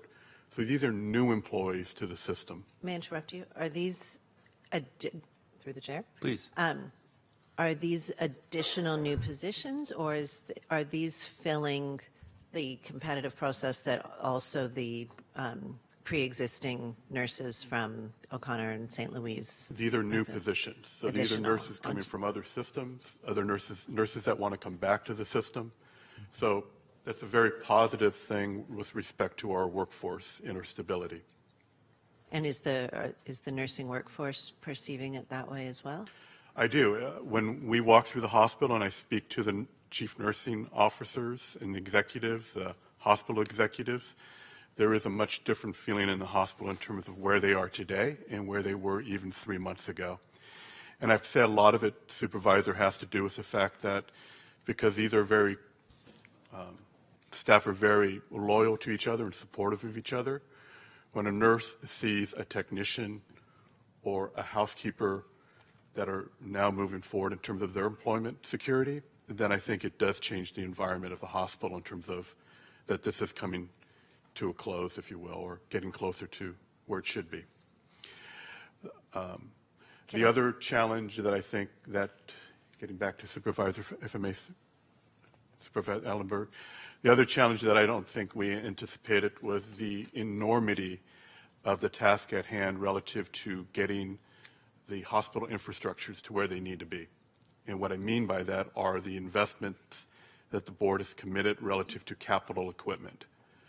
So from basic monitoring equipment to beds, the procurement process that we've undertaken was quite significant. And I think if you walk around the hospital, just acknowledging the fact that they're getting the equipment and the tools they need to provide for the standard of care that we expect of the system was a challenge, and I think we met that challenge, and that will be an ongoing effort on our part, not just in terms of equipment, but the facilities themselves and getting them up to a standard that we expect as a county.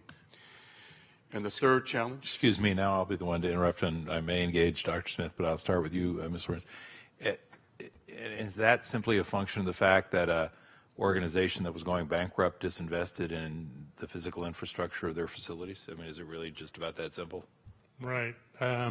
There were years of deferred maintenance, and there was also some underlying structural problems and other issues with equipment and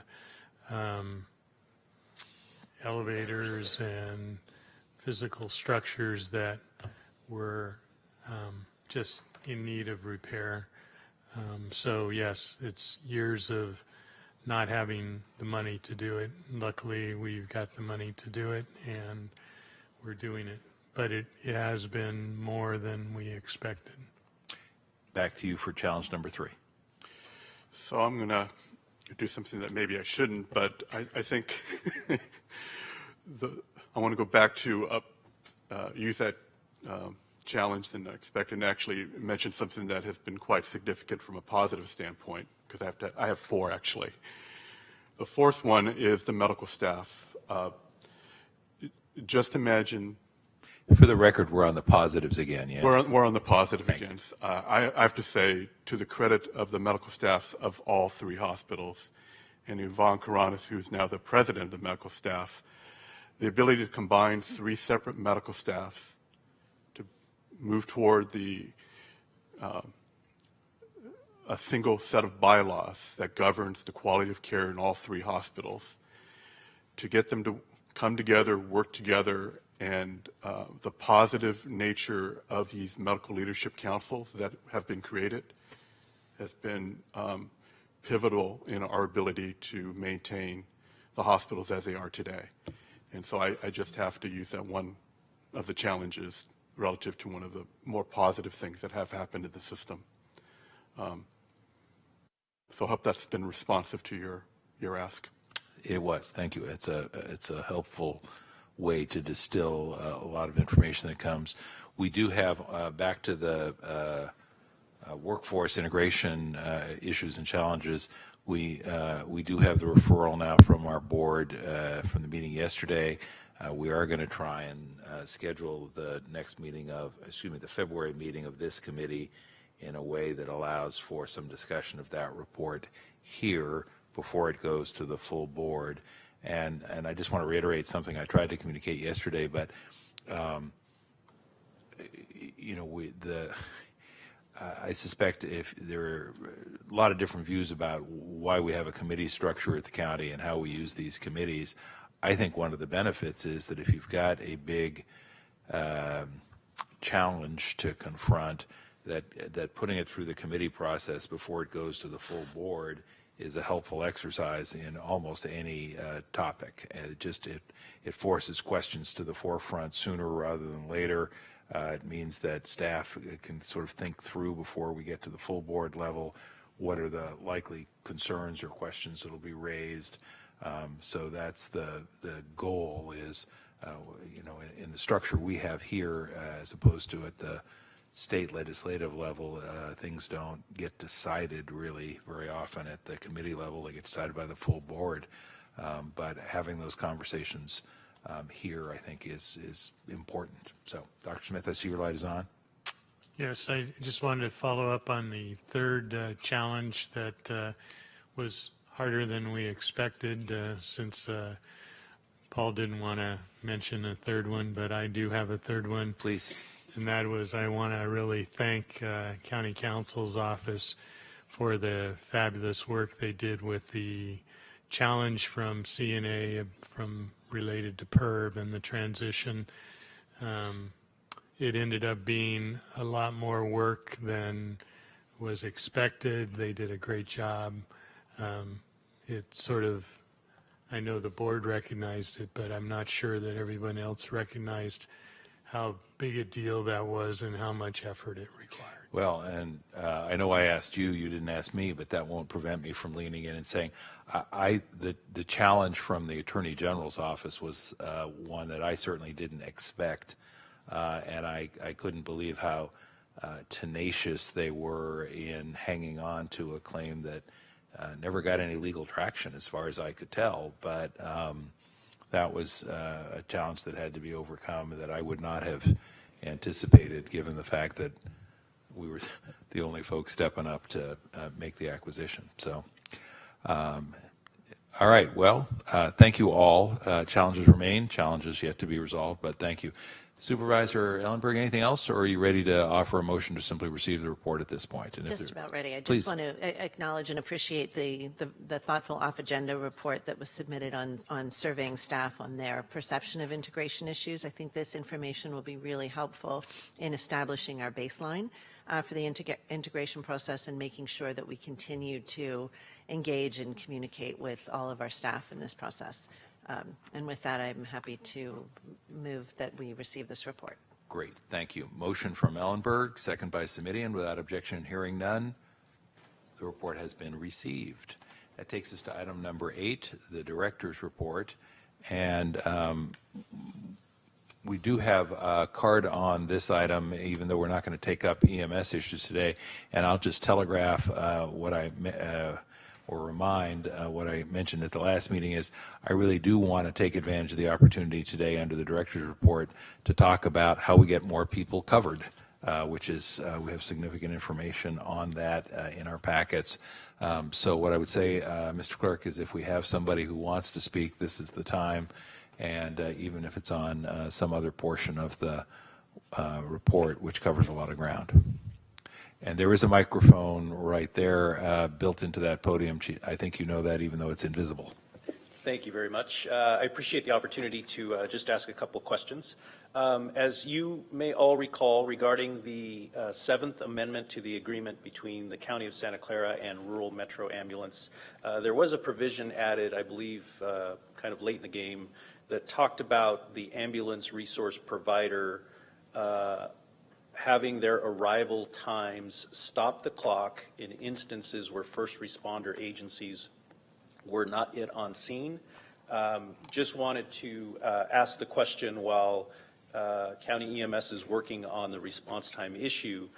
We have yet to hear how that will be achieved. Just a little more background. While San Jose Fire Department, who I think was most underperforming for a period of time as call volumes increased over the years, We have, I think now, about 19 months of consecutive performance over the 90% standard. However, for every month that we are under the 95% level, we do suffer liquidated damages or penalties for underperforming there. So we could see some help if that provision of the Seventh Amendment finds its way to getting completed. And then the follow-up question to that would be, would that go back to July 1 for adjusting times?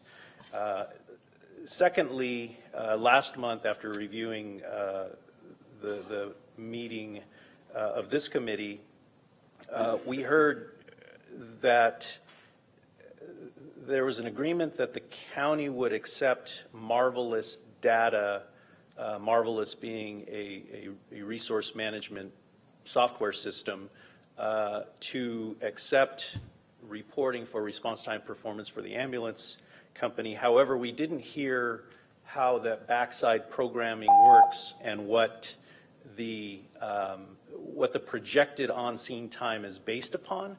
And so my question, and really on behalf of the county fire chiefs entirely, is what is, would it not be more prudent, akin to how First Watch is utilized and managed by the county to monitor first responder agency performance? Would it not be more prudent to have the county either hold the platform of Marvelous or have full transparency to understand how that data comes together? And with that, I thank you. Thank you. Let me ask two things before you step away, please. One is I want to just make sure you connect with Matt Savage in the back, who's going to raise his hand even higher. And just make sure the two of you are in touch between now and the time we have our next meeting so that we're clear about the information. Second, could we get those questions in writing? Would that be? I am happy to do that. Yeah, I want to make sure they get formally entered into the record, and I want to indicate right now that I think there are questions that we should have answers to when we have the conversation in February. Very good. I'll follow up with a letter. Thank you very much. Thank you. Dr. Smith, your mic's on, but... Yes, I just wanted to assure the committee that those two questions and a few others are the reason why we've asked the issue to be put over so that we can come back with some supplemental information that addresses them, and we'll be specifically looking at the written questions to make sure we get them completely answered. Thank you. And Mr. Clerk, do we have one other speaker before we take the report? On 8D. Mr. Largent, why don't we just ask you to come on up now, even though we may be a few minutes before we actually get the staff report on the piece you're wanting to address, which is 8D for the record. Thank you, Colin. Appreciate everything. Thank you. I running a little behind today, so I apologize I wasn't here to chime in at public comment. The meeting I was at yesterday, I went to the city council meeting, and of course we're discussing Laura's Law. It's so sad that the city and county are on completely different pages, and it gets even more difficult when you go in there and none of them even know what they're talking about. But then it's kind of the same thing with the county not understanding what the city's doing. And the way my mind works, it is so frustrating. They talked a lot about this printout, Tony, with the numbers that the public can call now, but they're not getting responses. They're not getting people out there. No one's answering the phone. No one's. They are talking about this at these meetings. The public is talking about it. Now what I've done is I take the GoPro and I go to every business downtown, and I talk to them about how frustrated they are. You know, urine, feces, fighting, meth smoking, you know, everything that's going on in front of each individual business. And then I started documenting the ones that have moved. And these are big, no-joke tech companies down there that leased a lot of space that just got out of town. They said, no way am I dealing with this. This is not what I signed up for. Why is this stuff not working? Where is behavioral health? I have thousands of videos over the last 6 months. Where are they? Why are they not there? Why do they not show up when people are going through mental health crises, when literally the shit's hitting the fan? Where is the county? And why do these people keep saying this at these meetings? I apologize for the language. What is going on? Is there just no money in the meth game? Is that the big deal right now? I know there's money for opioids and alcohol, and of course with our reentry network. But just because there's no money in meth, nobody wants to get these people cleaned and pull them off the streets. I am very, very confused. This does not work at all. Businesses didn't even know about it. All right, let me confirm with the clerk that we have no other speakers on this item. We do not. So I think, Mr. Santiago, that means I turn to you for the report. Yes, and still good morning, Mr. Chair and Supervisor. Going back to the discussion earlier about VMC and the remarkable job that's been going on in terms of the acquisition of the hospitals and the two challenges, another layer that I'd like to mention today is that if you remember last month, you got a presentation of a quality award-winning program that VMC is doing despite all these other things that were quite challenging, but also opportunities to serve even better. Well, just last week, VMC once again got the top quality award. This is from the California Association of Public Hospitals, 21, that includes the UCs and the other county-run public hospital systems. So they also got the top quality award. And so I want to recognize Paul and the whole medical and clinical and support team at VMC for doing an outstanding job. And given that it's Christmas, I think they deserve a huge round of applause for what's been quite a remarkable year, quite frankly, in terms of 2019. Now, in that spirit, I also wanted to maybe have you join me in acknowledging and recognizing one of our senior management stars. As you know, every month we report on the UBTs. And most of the time you hear about all the labor challenges that we have.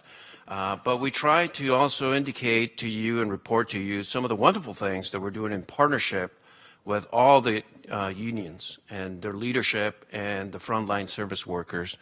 So we've had at least 2 presentations from unit-based teams here at the Health and Hospital Committee. And we thought it would be just very appropriate for us to recognize a senior manager that's had the most unit-based teams in our health system since the very beginning. And in fact, Diane Atwell has right now sponsoring 6 UBTs, I believe, in the current cohort. So I wanted to recognize her. We have a little bit of a token of appreciation to her if she can come up. And maybe you can join me in presenting the award. Join me in presenting the award to Diane Atwell. Come on up, please. And it looks, we're going to get both Supervisor Ellen Berg and I are going to come down and join you on this side for a photo, and we're going to bask in your reflected glory. That's what we're going to do, all right?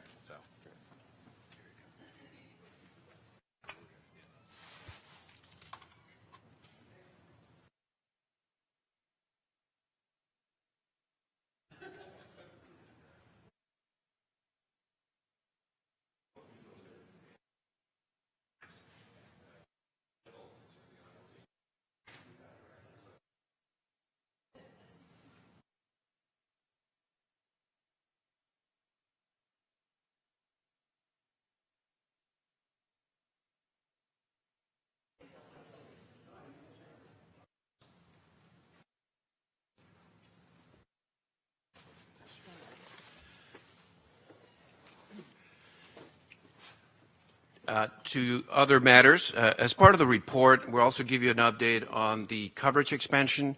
I think you asked for data and trying to get the best available data. We have that as part of the U.S. Census American Census Survey, which is done every 2 years between the big census count. And so, as indicated in the report, there's a couple things that I wanted to highlight. As you know, most of the news across the country is how in the U.S. There's a rising number of uninsured as a result of not only repeal and replace, but also some states failing to implement exchanges and expand Medi-Cal. This survey actually indicates that in County of Santa Clara, we continue to make progress. And we have specific data that shows pre-ACA, we're at 88%. During ACA, the implementation, we went up to 95.1, and of course, in 2018, we're at 95.9. which I think is quite remarkable given all the challenges that we faced in terms of the federal government, but yet here locally on the ground, we continue to make progress. The other piece I wanted to highlight is that under your leadership and some of the changes you asked us to work with community clinics, PCAP has grown tremendously, 39% from last year to this year. So we've gone from 3,600 enrollees to 5,000, and this is in partnership with our community clinic partners and others. So I wanted to highlight those 2 points and ask if you have any questions related to those. Couple of thoughts and questions, and let me start with this. I think first I would say I think the trend is undeniably positive. So I want to before I start offering my howevers, the trend is undeniably positive, and the fact that the numbers according to the survey rise from 88.1 in 2012 to almost 96%. So 88 to 96%. Is another way of looking at that is that if we had 12% uninsured and we were able to capture 8% of that 12%, that means that 2/3 of the folks who were uninsured have been pulled into a system over the course of just the last 6 or 7 years. That is not a small thing. Right. That being said, however, sure. I am inclined to think, and I know the staff report says that the American Community Survey format may actually understate the number of folks who are insured. I'm inclined to worry that it overstates the number of folks, because I think the folks who participate in the American Community Survey tend to be probably a little bit higher educated, a little bit higher income, the kind of folks who have the inclination to return the form, as opposed, I mean, I'm pretty sure folks in our homeless encampments aren't all filling out the American Community Survey. So, some things are not knowable with precision. I think this is one of those things, but it's why I thought the information you provided about the trend was particularly important, because however precise the measurement is, it's essentially the same measurement tool over these intervening years, and if it looks like we picked up roughly 2/3 of the folks who were not identified as having insurance previously, that can only be good news. So let me just sort of start with that. My real question, and we have a lot of information about local efforts underway and potential local efforts, and covered California, and my highlighter went wild here, Medi-Cal enrollment and Healthy Kids enrollment is, and if Dr. Smith is within the sound of our voices and can return, that would be helpful as well. But what are your thoughts about the most productive, as we look ahead to the new year, what's the most productive path to increase coverage? And I know it gets harder and harder. By definition, we've already captured those who are most amenable to being covered by one of the various tools or products we've got. But some of the other, I think I saw somewhere a number of 93%. So, again, without precision, how do we get to the folks who are still out there? What's the best, most efficient, cost-effective way to do that? Yes, and as you indicated, obviously it gets a little bit more difficult. The more precise we have to be, and difficult to reach populations, particularly. So we're following several paths. One of them is obviously included here in terms of the data, which are the target populations. So we have a lot of data about who are the target populations that are still kind of remaining uninsured, many of them within the ages of 25 and 55, as you can tell. So this is post, as you know, the state, it's increasing Medi-Cal up to 26 beginning in January.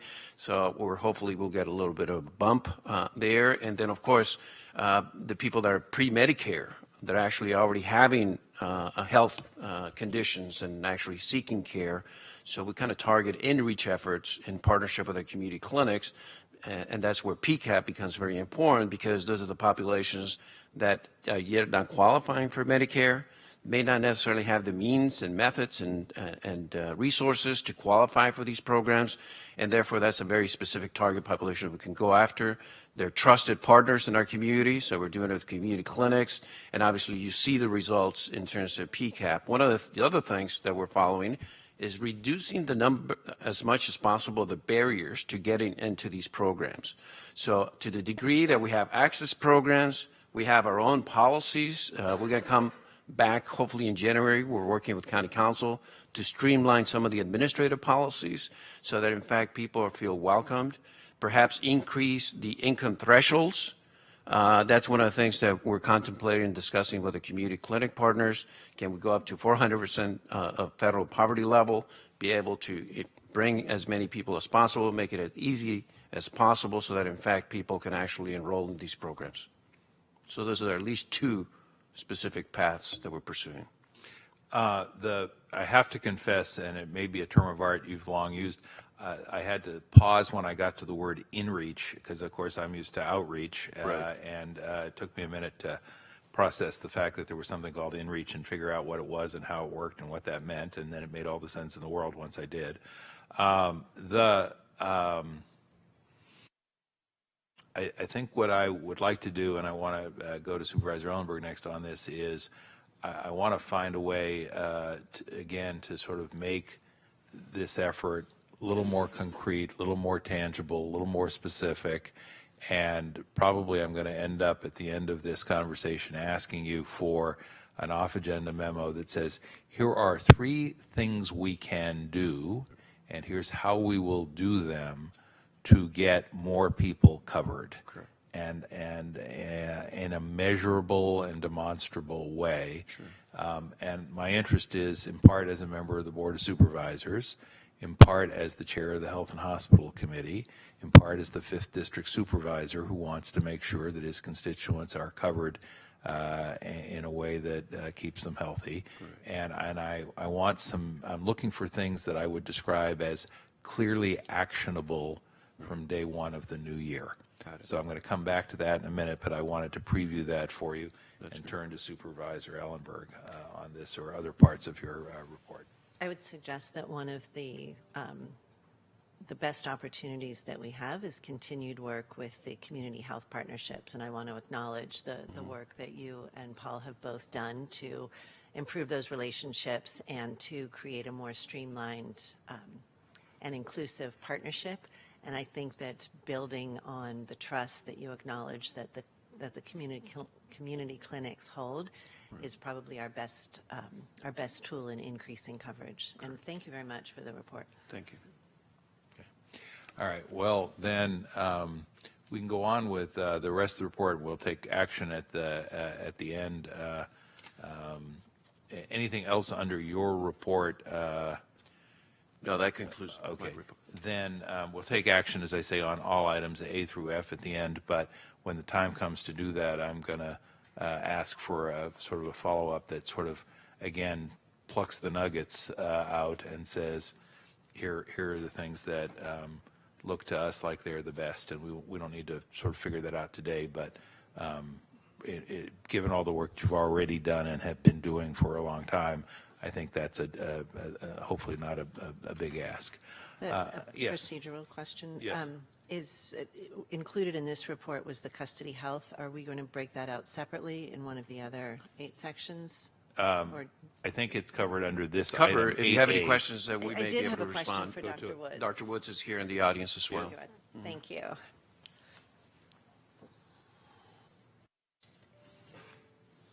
Good afternoon. Hi. Thank you very much for the update on the dental screening at intake. I would be interested in an update in a future report on the proportion of patients that are identified at intake who have a need for treatment and the proportion of those patients that receive treatment, or if they're released prior to treatment, whether that is coordinated with other providers. Yes, I can provide that for you. Okay, great. Thank you very much. Sure, that was you're it. welcome. Anything else on 8A before we move on to 8B? Thank you. Public health? Anything to share? I don't have any big reports. I just wanted to share that the Public Health Department received an honorary Health Equity Award from the California Endowment, and this was to recognize the work that the Public Health Department is doing in partnership with Somos Mayfair, the East San Jose Peace Partnership, and it was nice to receive recognition. And I think what they were particularly interested in is the community voice. This is a partnership with dozens of community organizations and resident leaders with the goal of reducing violence in 3 zip codes in East San Jose. So we received an honorary award, and the community is extremely pleased and proud. Congratulations. And thank you. Accolades all around up here today. It's very nice. Anything else, or may we move on to 8C? Thank you. Then that takes us to the Chief Executive Officer for the Valley Medical Center. Anything to add? Nothing further at this time. You sure? We can give you three good things and 3 challenging things if you like. So, all right. Thank you very much. That takes us to 8D then, the Director of the Behavioral Health Services Department. Ms. Tully, we're still, I'm not getting you loud and clear on your microphone. I apologize. I'm short and I can't get all the way over here. Is that better? There Have it you on. go. Now Okay. you're live. Thank you. All righty. So I just wanted to provide a couple of updates, verbal updates, and then in January, we'll be bringing forth a pretty detailed report on all of the new services and the other things that we've discussed here. There are 3 things that I'd like to focus on. One is we will be presenting at the next board meeting both the referral from Supervisor Cortese and Chavez about our service delivery system, and also Supervisor Ellenberg's referral related to children's mental health.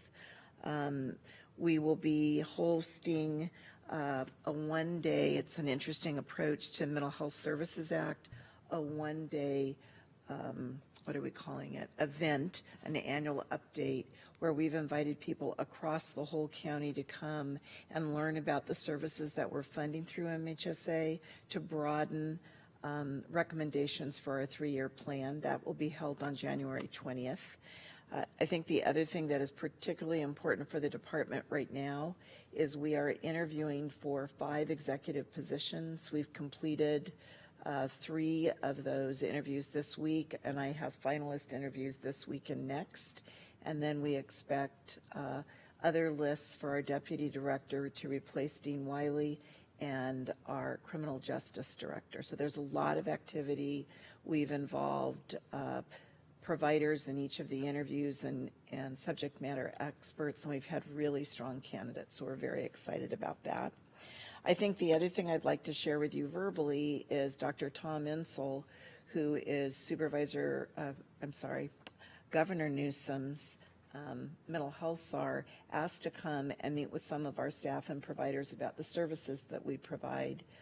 He recognizes the county's innovation and really wanted to learn directly what was underway, and was quite impressed in particular with our children's system, and verbally told us, Renee was there as well, that in visiting all of the counties, he believes that Santa Clara County has the broadest, most effective continuum for children and youth in California. So I thought that was pretty exciting. We do have quite a bit of work underway right now. We are working on our network adequacy, timely access requirements for the Department of Healthcare Services. That will be going out in January, and we'll be bringing that information to you as well in January. So big information from us then with our quarterly reports to you. Thank you. Before I turn to Supervisor Ellenberg, let me just ask, January, we're expecting a report at our board on what I call the teen bed building. Yes? Still on? Yes, in collaboration with Paula Renz. Yes. All right. He won't send you in there alone, I promise. He'll be I'm there fine with you. with that All right, one. good. Yeah. So, looking forward to that, and just want to make sure we keep making progress because it's been a long haul to get to this point. Thank you. Supervisor Ellenberg? Congratulations on that recognition from the mental health czar. I really don't like that word, but I am glad to hear that about our work, and a lot of that is credit to your leadership. And I know that you and your department are working incredibly hard right now, not only on the hiring and all of the new services, but 2 significant board referrals, and I know that you're stepping in at the rake and in the adult system of care. So thank you for all of that. Just a quick question about the January MHSA event, which really needs a catchier title. Can you comment on how you anticipate that the recommendations and priorities that you hear from stakeholders might be incorporated into the planning process at that meeting? So one of the things that we've done this year for this 3-year cycle is we have 3 big areas of focus for the whole system. One is really looking at everything we can do related to prevention, early intervention for children and youth. That is our priority. That is also Governor Newsom's priority. That's also a big focus across California. So your priority. So that's number 1. The other thing that we are focused on, working closely with Keeley and the Office of Supportive Housing, is we don't want to see our clients who are receiving services and are currently housed fall into homelessness because of economic reasons. And we know that we're seeing more and more people here in the county and across the state who are losing housing for those purposes. We provide some MHSA money. Our intent is to provide a lot more. We feel very strongly, and the county leadership feels very strongly, that wherever possible, we want to ensure if somebody is having a rocky economic moment who's in our system, we want to be able to provide funding for them so that they can maintain their housing. So that's another big focus in terms of prevention and early intervention. The third focus for the county is really workforce development in many levels and in many ways. We have consistently provided funding for this effort, and I think given our workforce needs, we need to add more funding for that effort to really beef up our existing service delivery staffing, both in the county and in the contract providers. And I personally think more and more that we're going to need to grow our own from high school. We're looking at high school programs right now all the way up. I've been asked to serve as the regional representative for workforce development for California, so I'm involved in those things as well. And I think the work that we're doing and that we want to do will be very important for the county. We have to pay attention to outside requests. I think there's more opportunity and innovation, but we've invested a huge amount of MHSA money, millions of dollars, to expand our system of care. And the bulk of our service funding is related to all of the expansion we've done, both in adults and in criminal justice and in crisis and in kids. So we want to be mindful about what we could support financially and where we're kind of at our maximum. I think there's a lot of opportunity for innovative ideas and funding available for us to consider those. Great, thank you. Thank you very much. That takes us to our next item, which is 8E. Thank you very much. So the 3 things I would like to highlight. First is that, I'm sorry, I'm losing my voice. We have now about 16,600 enrollees in Covered California. It's a significant increase from where we were last year, and we still have 6 weeks left before open enrollment closes. We've done a lot of outreach to diverse communities, being really sensitive to where the populations where California would resonate with those groups, and really trying to understand and segment the population and address those concerns and bring the right resources to bear. We've had some really interesting events, and that's in the report. And then we've also had some operational efficiencies on our member service line that we're excited about, and being able to really make sure we're responsive to those who call VHP. Great, thank you very much. I think most of you know here I had the opportunity to work with VHP to do some outreach, not inreach, to communities in Palo Alto, Mountain View, and Los Altos to try and encourage folks to access available insurance options, and worked closely with Valley Health Plan to do that. I appreciated the willingness to pull in folks who could help with Medi-Cal as well. please share my thanks. I've not gotten thank you letters out. My mother would be disappointed. To all the folks who helped, but I know a lot of time and effort went into it. One of the takeaways I had, and Renee, it goes back to the reference I made earlier, is it's hard.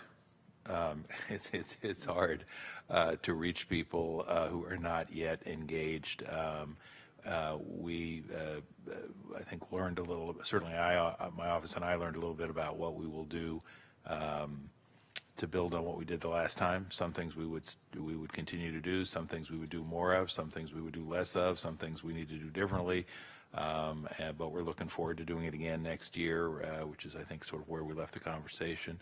But it's hard. That was my big epiphany, if I had one, was it's a lot of work to reach out to folks and try and pull them into these kinds of conversations, and then have them actually close in on the opportunities that are available. So thank you again. Supervisor Ellenberg, did I see you leaning in? I just want to welcome you, Thank you, Laura, to the county, to this role. I think we have a Pittsburgh connection. Yes. That would be fun to explore. I would love the opportunity to get to know you and maybe have coffee. Absolutely. Thank you. All right, and then that takes us to 8F, which is the report regarding to federal health policy and budget landscape. And if you want to throw in any state observations as well, Mr. Margolin, pleased to have you do so. Thank you very much, Mr. Chairman. So we all know in Washington, the main agenda item right now is the historic impeachment battle. But at the same time, there is a substantial amount of normal legislative work getting done, and that includes work on some important health policy issues that the county has been following. The big picture issue remains the budget. Obviously drives everything we care about, the budget, how it's passed, what's contained within it. We're facing a December 20th deadline when the current continuing resolution CR expires. This CR, which was passed several weeks ago, extends on a very short-term basis funding for community health centers. It defers the dish cuts that are scheduled to take effect this year that we've been very concerned about. $30 million impact through these dish cuts on our health and hospital system in the short term, and much larger impact long term. The budget negotiations are moving along. There are issues that are dividing members, like CDC funding for research on gun violence, efforts to roll back Title X regulations, border funding, issues of that sort. But notwithstanding impeachment tension and these other controversial issues, everybody on a bipartisan basis wants to avoid a government shutdown. There is a consensus that they don't want a government shutdown, and they're going to do something in the next several days to avoid that. It might be another CR that takes us into January, February. It might be, and this may be more likely, a combination of CR and a package of appropriations bills where they will fund the 3 or 4 departments they can fund through negotiation, and then what's unresolved gets put forward on a CR basis. There are 2 legislative efforts also underway in addition to the budget I've just referenced, and they are drug pricing and surprise medical billing. On drug pricing, there was a major breakthrough just yesterday on Speaker Pelosi's bill, and that after several weeks of struggle with her own progressive caucus over the contents of her bill, she reached agreement late yesterday on a compromise that will allow her caucus on a unified basis to vote on drug pricing, and that vote may occur as early as tomorrow on the House floor. The kinds of issues they were fighting over involved how many drugs will be subject to federal negotiation where Health and Human Services directly negotiates the price with drug companies. The Pelosi bill initially had a minimum of 25 drugs per year. The progressives wanted all drugs covered. They've now settled on 50 drugs. There's also an inflation cap on large employer annual drug price increases that drug companies will be held to. That's also something the progressives wanted, and that was included yesterday in the Pelosi bill. So vote on the Pelosi bill likely tomorrow, likely will move forward. At the same time, Mitch McConnell says we're not going to schedule a vote on the Pelosi bill. It's not going to happen. that might make you think drug pricing is dead, but it's not dead, because in the Senate, there is a separate bipartisan agreement on drug pricing. Senators Grassley and Wyden from the Senate Finance Committee have their own proposal. It does not involve direct federal negotiations with drug companies, that direct approach that the progressives want on the House side. But it does focus on things like fixing Medicare Part D so that Medicare Part D beneficiaries will have lower out-of-pocket costs. It also deals with the generic drug issue we've talked about in past meetings, where there are various manipulations to keep generic drugs off the market. Both Democrats and Republicans want to get rid of those tactics, those techniques, and the Grassley-Wyden deal does that. The Grassley-Wyden bill also deals with our dish cut deferral, because we need an offset. We need funding to get that dish cut permanently deferred. And the Grassley-Wyden bill in its most recent amendments actually has funding to make sure that the dish cuts will not take effect. So there's hundreds of billions of dollars in savings in this drug pricing bill, in addition to the fact that it's very popular with the public, and it's an important policy issue. So something may still happen there. The other issue is surprise billing. These bills that people are hit with from out-of-network providers, totally surprising to them and incredibly costly, these surprise bills. There was an announcement made a couple days ago that there was an agreement, at least a partial bipartisan agreement, between Lamar Alexander, the chair of the Help Committee in the Senate, and his counterpart in the House Energy and Commerce Committee. They agreed on what appeared to be a deal that involves tackling the sort of the nub of the issue, which is which services are subject to arbitration. I'm sorry. Yes, Mr. Chairman. Excuse the interruption. Certainly. His counterpart on the House Energy and Commerce Committee would be whom? It's the chair and vice chair of the House. Chairman Pallone is the chair of the committee. Right. So it's that committee, and it's both the Republican and Democrat, the chair and ranking member on House Energy and Commerce. So you have Lamar Alexander, the Republican in the Senate, and Chairman Pallone. So it's not the subcommittee on health where Congresswoman Eshoo I would is. as well. It gets complicated. I'm going to come to the complexity of where Speaker Pelosi and her caucus at large has not blessed this deal yet. So I don't know whether Subcommittee Chair Eshoo has specifically said yes or not. Don't know the answer to that. So there was this announcement made, and it sounded as if there was going to be quick action. But as I just mentioned, the larger House Democratic Caucus hasn't signed off yet.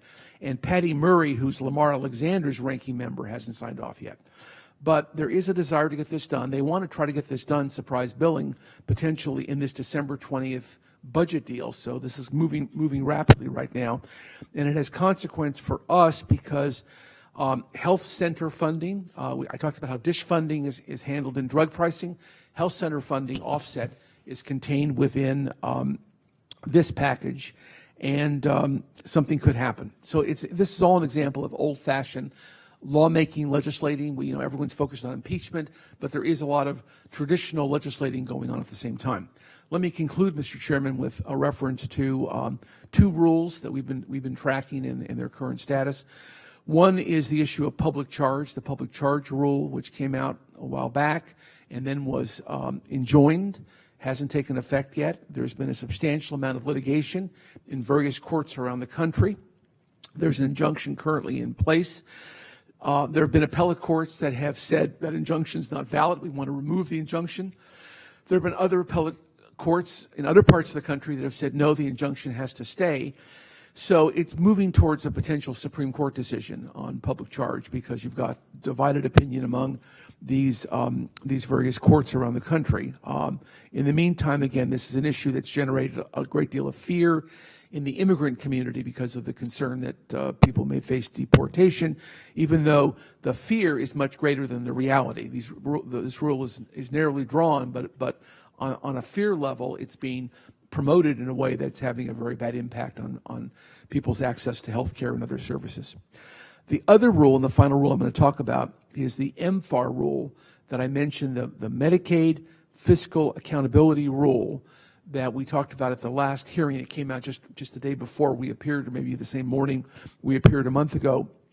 And this is the rule that tackles the issue of how Medicaid is financed, and it reads and appears to be a fair effort at transparency, to promote transparency and to sort of make the federal-state Medicaid partnership a more equal and reasonable partnership.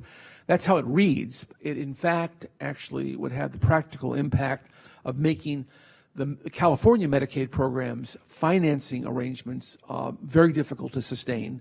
It would do that in dozens of other states and would create a fair amount of chaos if it were to be implemented in the form it's currently proposed. It targets these supplemental payments in Medicaid that are key to how public hospital systems are financed and other key Medicaid providers are financed. But in addition to impacting public hospital finance, it also directly deals with things like the provider fee and changes the rules under which the provider fee is implemented. And that's a source of funding for private hospitals that's quite critical to private hospitals. So you've got supplemental payments for public hospitals, provider fee for private hospitals. It would, if it was implemented unchanged, require the state of California to do major restructuring of the Medicaid program. The rule is out for public comment now. Public comment ends January 17th. I'm sure it will take them several months to process public comment. It's a very complicated rule, and this is an issue we may have to deal with in the spring or summer of 2020. That completes my report. Thank you. On the drug pricing, to again try and simplify a little bit. Sure. It sounds like the House has its own view of the world, and by tomorrow or the next day there may actually be a piece of legislation that's passed off the House floor. Yes? Yes. And that the Senate may or may not do its own thing. And if they do, then presumably there's a conference committee. Is that the way this issue gets resolved? Well, in the old days, there would always be a conference committee, but in the last decade or two, conference committees have become fairly rare. They don't do them typically in the way they used to do them. So you end up, and again, in the legislature, conference committees, some years they're more popular than others, the more formal conference committee. There definitely is going to be and has been a negotiation behind closed doors between the House, the Senate, and the White House on this issue. And if the House, if Pelosi is able to put together this bill and pass it off the floor, that will accelerate that negotiation process. But because of impeachment, which will likely occupy the month of January, and because of the tensions over impeachment, it's just hard to predict what the next step will be and how soon it will occur.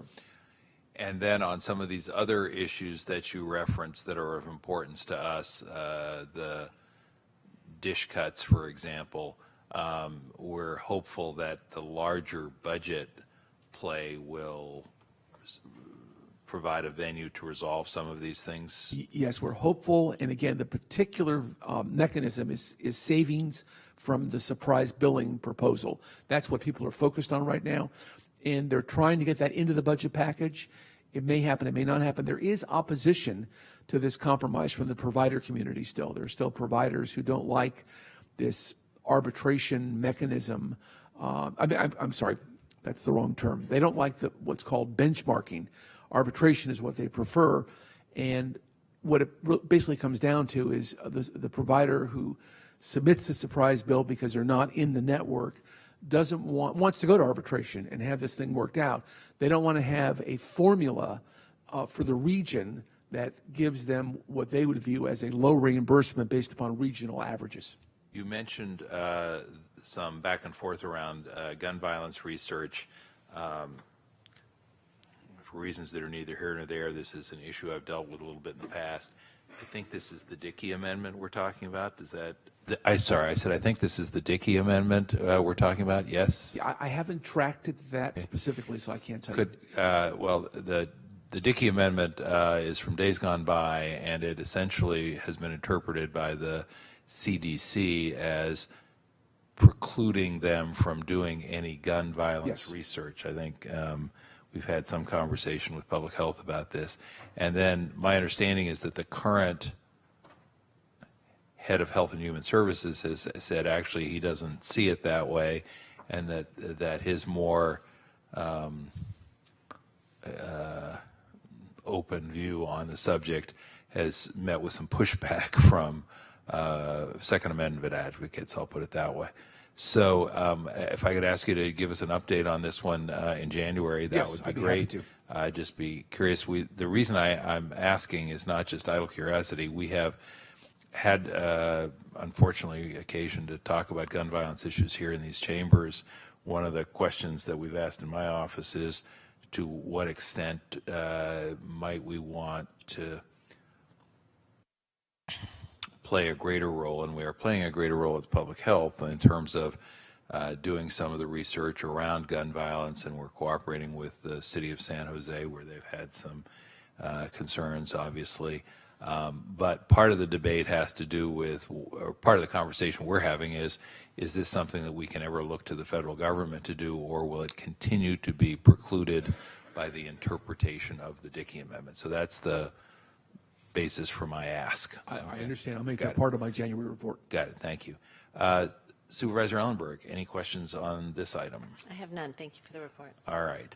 Then if we could get a motion to, we'll say thank you, Mr. Margolin. If we can get a motion to receive the reports under 8A through F with direction to referral to staff to provide an off-agenda report on sort of 3 immediate, most effective, actionable items to expand insurance coverage for our consideration and possible discussion at a meeting in January or February of next year. I have such a motion. You do. And without objection, and I don't think we have any other cards, we heard from the 2 members of the public. Do I see, Mr. Lorenz, were you just weighing, did I imagine you raising your hand, or? You did not imagine. I believe we have one more item. Yes, no, we're going to take that item 18, not to worry. I would never forget item 18. Okay, Thank you. That would be wrong. So we have a motion, and without objection, item 8, all reports are deemed received.